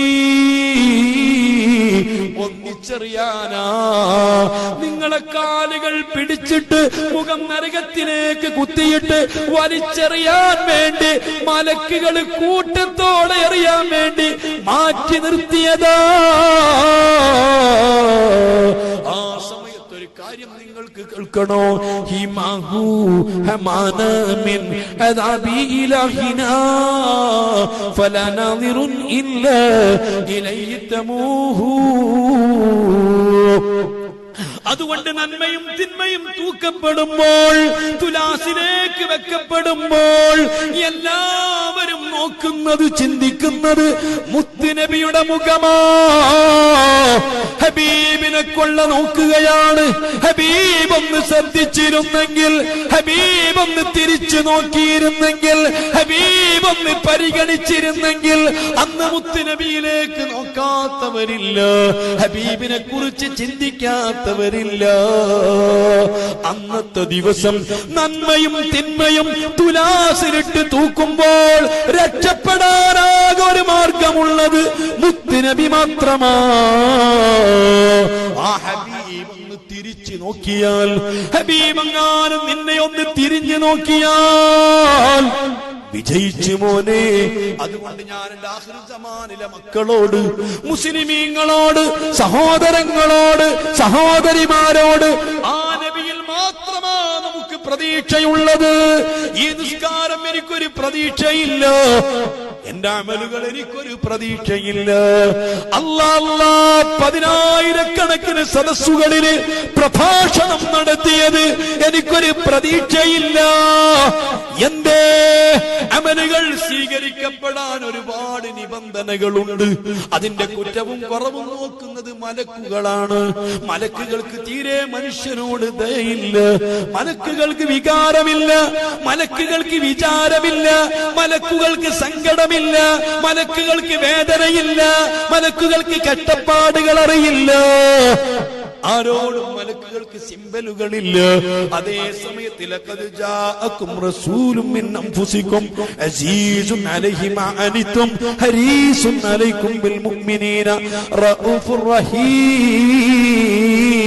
വല്ലാത്ത ദയവുള്ള നബി, വല്ലാത്ത കരുണയുള്ള നബി, വല്ലാത്ത സങ്കടമുള്ള, വല്ലാത്ത ദയമുള്ള, കാരുണ്യമുള്ള, അങ്ങേറ്റം രക്ഷപ്പെടാൻ താല്പര്യമുള്ള ആ റസൂലെങ്ങാനും നമ്മ തിരിച്ചു നോക്കണം. റസൂല് നമ്മെ ഒന്ന് ശ്രദ്ധിക്കണം. അതിന് എനിക്കൊന്നേ പറയാനുള്ളൂ, ആ നബിയെ നിങ്ങൾ വേദനിപ്പിക്കരുത്, ആ നബിയെ സങ്കടപ്പെടുത്തരുത്, ആ നബിയെ ദുഃഖിപ്പിക്കരുത്. ആ റസൂലുള്ളാഹിന്റെ ഹൃദയം പിടക്കുന്ന രൂപത്തിൽ ആ റസൂല് പഠിപ്പിച്ച സംസ്കാരങ്ങൾ കാറ്റിൽ പറത്തിയിട്ട് അല്ലാഹുവിന്റെ റസൂല് പഠിപ്പിച്ച ചര്യകളും റസൂലുള്ളാഹിന്റെ സുന്നത്തുകളും റസൂലുള്ളാഹിന്റെ ജീവിത രീതികളും കാറ്റിൽ പറത്തിയിട്ട് ഏതെങ്കിലും ഫുട്ബോൾ താരങ്ങളോട്, ക്രിക്കറ്റ് താരങ്ങളോട്, സിനിമാ താരങ്ങളോട്, അതേ ഹോക്കി താരങ്ങളോട് റോൾ മോഡലുകളായി സ്വീകരിച്ചിട്ട് അവര് മുടിമുറിക്കും പോലെ മുടിമുറിച്ച്, അവര് താടി വെക്കും പോലെ താടി വെച്ച്, അവര് ഷർട്ട് ധരിക്കും പോലെ ഷർട്ട് ധരിച്ച്, അവരെ പാന്റ് പോലത്തെ പാന്റ് ഉടുത്തു. നീ തകരല്ല മുസ്ലിമേ, നശിക്കല്ല മുസ്ലിമേ, ദുഷിക്കല്ല മുസ്ലിമേ. ആ നബി നിന്നെ പൊറുക്കുമോ? ആ നബി നിന്റെ മുഖത്ത് നോക്കുമോ? ആ നബിയുടെ രക്ഷ നിനക്ക് പ്രതീക്ഷിക്കപ്പെടാൻ പറ്റുമോ? അതുകൊണ്ട് സഹോദരാ, ഹബീബിനെ കുറിച്ചറിയുക, ഹബീബിനെ ഉൾക്കൊള്ളുക, ഹബീബുമായിട്ട് ബന്ധം സ്ഥാപിക്കുക, ഹബീബിനെ സ്നേഹിക്കുക, ഹബീബിനെ വാരിപ്പുണരുക, ഹബീബിനെ ഉൾക്കൊള്ളുക. ആ ഹബീബ് നമ്മെ തിരിഞ്ഞൊന്ന് നോക്കി നോക്കിയാൽ നന്മതിന്മ തൂക്കപ്പെടുന്ന സമയത്ത് രക്ഷപ്പെടുന്നതാണ്. ഫമൻ സുഹ്സിഹ അനിന്നാരി വഉദ്ഖിലൽ ജന്ന ഫഖദ് ഫാസ്. ഇനിയും ഒരുപാട് കടമ്പകളുണ്ട്, ഇനി പാലം കടക്കാനുണ്ട്, ഇനി മക്കളെ അക്കരയെത്താനുണ്ട്. അപ്പോഴേ വിജയിച്ചു എന്ന് പറയാൻ പറ്റൂ. അർഹമുർ റഹീമീനായ അൽ മലിക്കുൽ ജബ്ബാറായ സർവാധിനാഥനായ റബ്ബുൽ ഇസ്സത്ത് ഇജാബത്തുള്ള സദസ്സിൽ ഉൾപ്പെടുത്തി തരട്ടെ. നമ്മയൊക്കെ റബ്ബ് രക്ഷപ്പെടുത്തട്ടെ. അതുകൊണ്ട് ജീവിതത്തിൽ എപ്പോഴും ഈ ഓർമ്മയോടുകൂടി പ്രവർത്തിക്കണം. എന്റെ നന്മയും എന്റെ തിന്മയും പരകത സൂക്ഷിക്കപ്പെടുന്നുണ്ട്. അത് ക്യാമറയിൽ പകർത്തപ്പെടുന്നുണ്ട്, അത് ഒപ്പിയെടുക്കുന്നുണ്ട്, ഓപ്പറേറ്റർമാര് കൂടെയുണ്ട്, അതെല്ലാം തൂക്കപ്പെടുന്നുണ്ട്, അതെല്ലാം വായിക്കപ്പെടുന്നുണ്ട്, അതനുസരിച്ച് പ്രതിഫലം നൽകപ്പെടുന്നുണ്ട് എന്ന ബോധത്തോടുകൂടി പ്രവർത്തിക്കുക. റബ്ബ് നമ്മെ രക്ഷപ്പെടുത്തട്ടെ. സമയം വളരെ വൈകി, ഞാൻ നിർത്തുകയാണ്. അല്ലാഹ് ഇനിയും ഒരുപാട് വിഷയം അതുമായി ബന്ധപ്പെട്ടത് പറയാനുണ്ട്. ഇത് മാത്രം നിങ്ങളുടെ ശ്രദ്ധയിൽപ്പെടുത്തിയതാണ്. അള്ളാഹു നമ്മിൽ നിന്ന് കബൂൽ ചെയ്യുമാറാവട്ടെ. ഇജാബത്തുള്ള സദസ്സിൽ അള്ളാഹു നമ്മുടെ സദസ്സ് ഉൾപ്പെടുത്തുമാറാവട്ടെ. അർഹമുർ റഹീമീനായ റബ്ബുൽ ഇസ്സത്ത് ഹബീബായ മുത്ത് മുഹമ്മദുർ റസൂലുള്ളാഹി സ്വല്ലല്ലാഹു അലൈഹി വസല്ലം തങ്ങളുടെ ഹഖ് ജാഹ് ബറക്കത്ത് കൊണ്ട് നമ്മയൊക്കെ കബൂൽ ചെയ്യുമാറാവട്ടെ. എല്ലാവരും വിട്ട് അങ്ങോട്ട് പോകല്ല, ഒന്ന് അടുത്ത് വരും ദുആ ചെയ്യാൻ. അങ്ങോട്ട് പോകാം, ദുആറിട്ടേ പോകാവൂ. മുഅ്മിനീങ്ങളെല്ലാവരും സദസ്സിലേക്ക് അടുത്തടുത്ത് വരിക.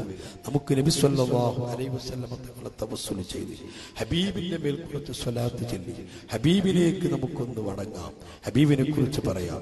അതിനുശേഷം നിങ്ങൾക്ക് പോകാം. ഏതായാലും ഇത്രയും സമയം കാത്തിരുന്നില്ലേ? മുഅ്മിനീങ്ങൾക്ക് ഏറ്റവും വലുത് നബി സല്ലല്ലാഹു അലൈഹി വസല്ലം തങ്ങളാണ്. ഹബീബിനോട് നമുക്ക് പറയാം. എല്ലാവരും അടുത്തേക്ക് വരും. പരമാവധി വിട്ടുനിൽക്കുന്നവരൊക്കെ അടുത്ത് വന്ന് അവനവന്റെ കയ്യിലുള്ള സദഖ തരിക. അല്ലാത്തവര് മുസാഫഹത്ത് ചെയ്ത് സ്വലാത്ത് ചൊല്ലി നമുക്ക് ദുആ ചെയ്ത് പിരിയാം. അല്ലാഹു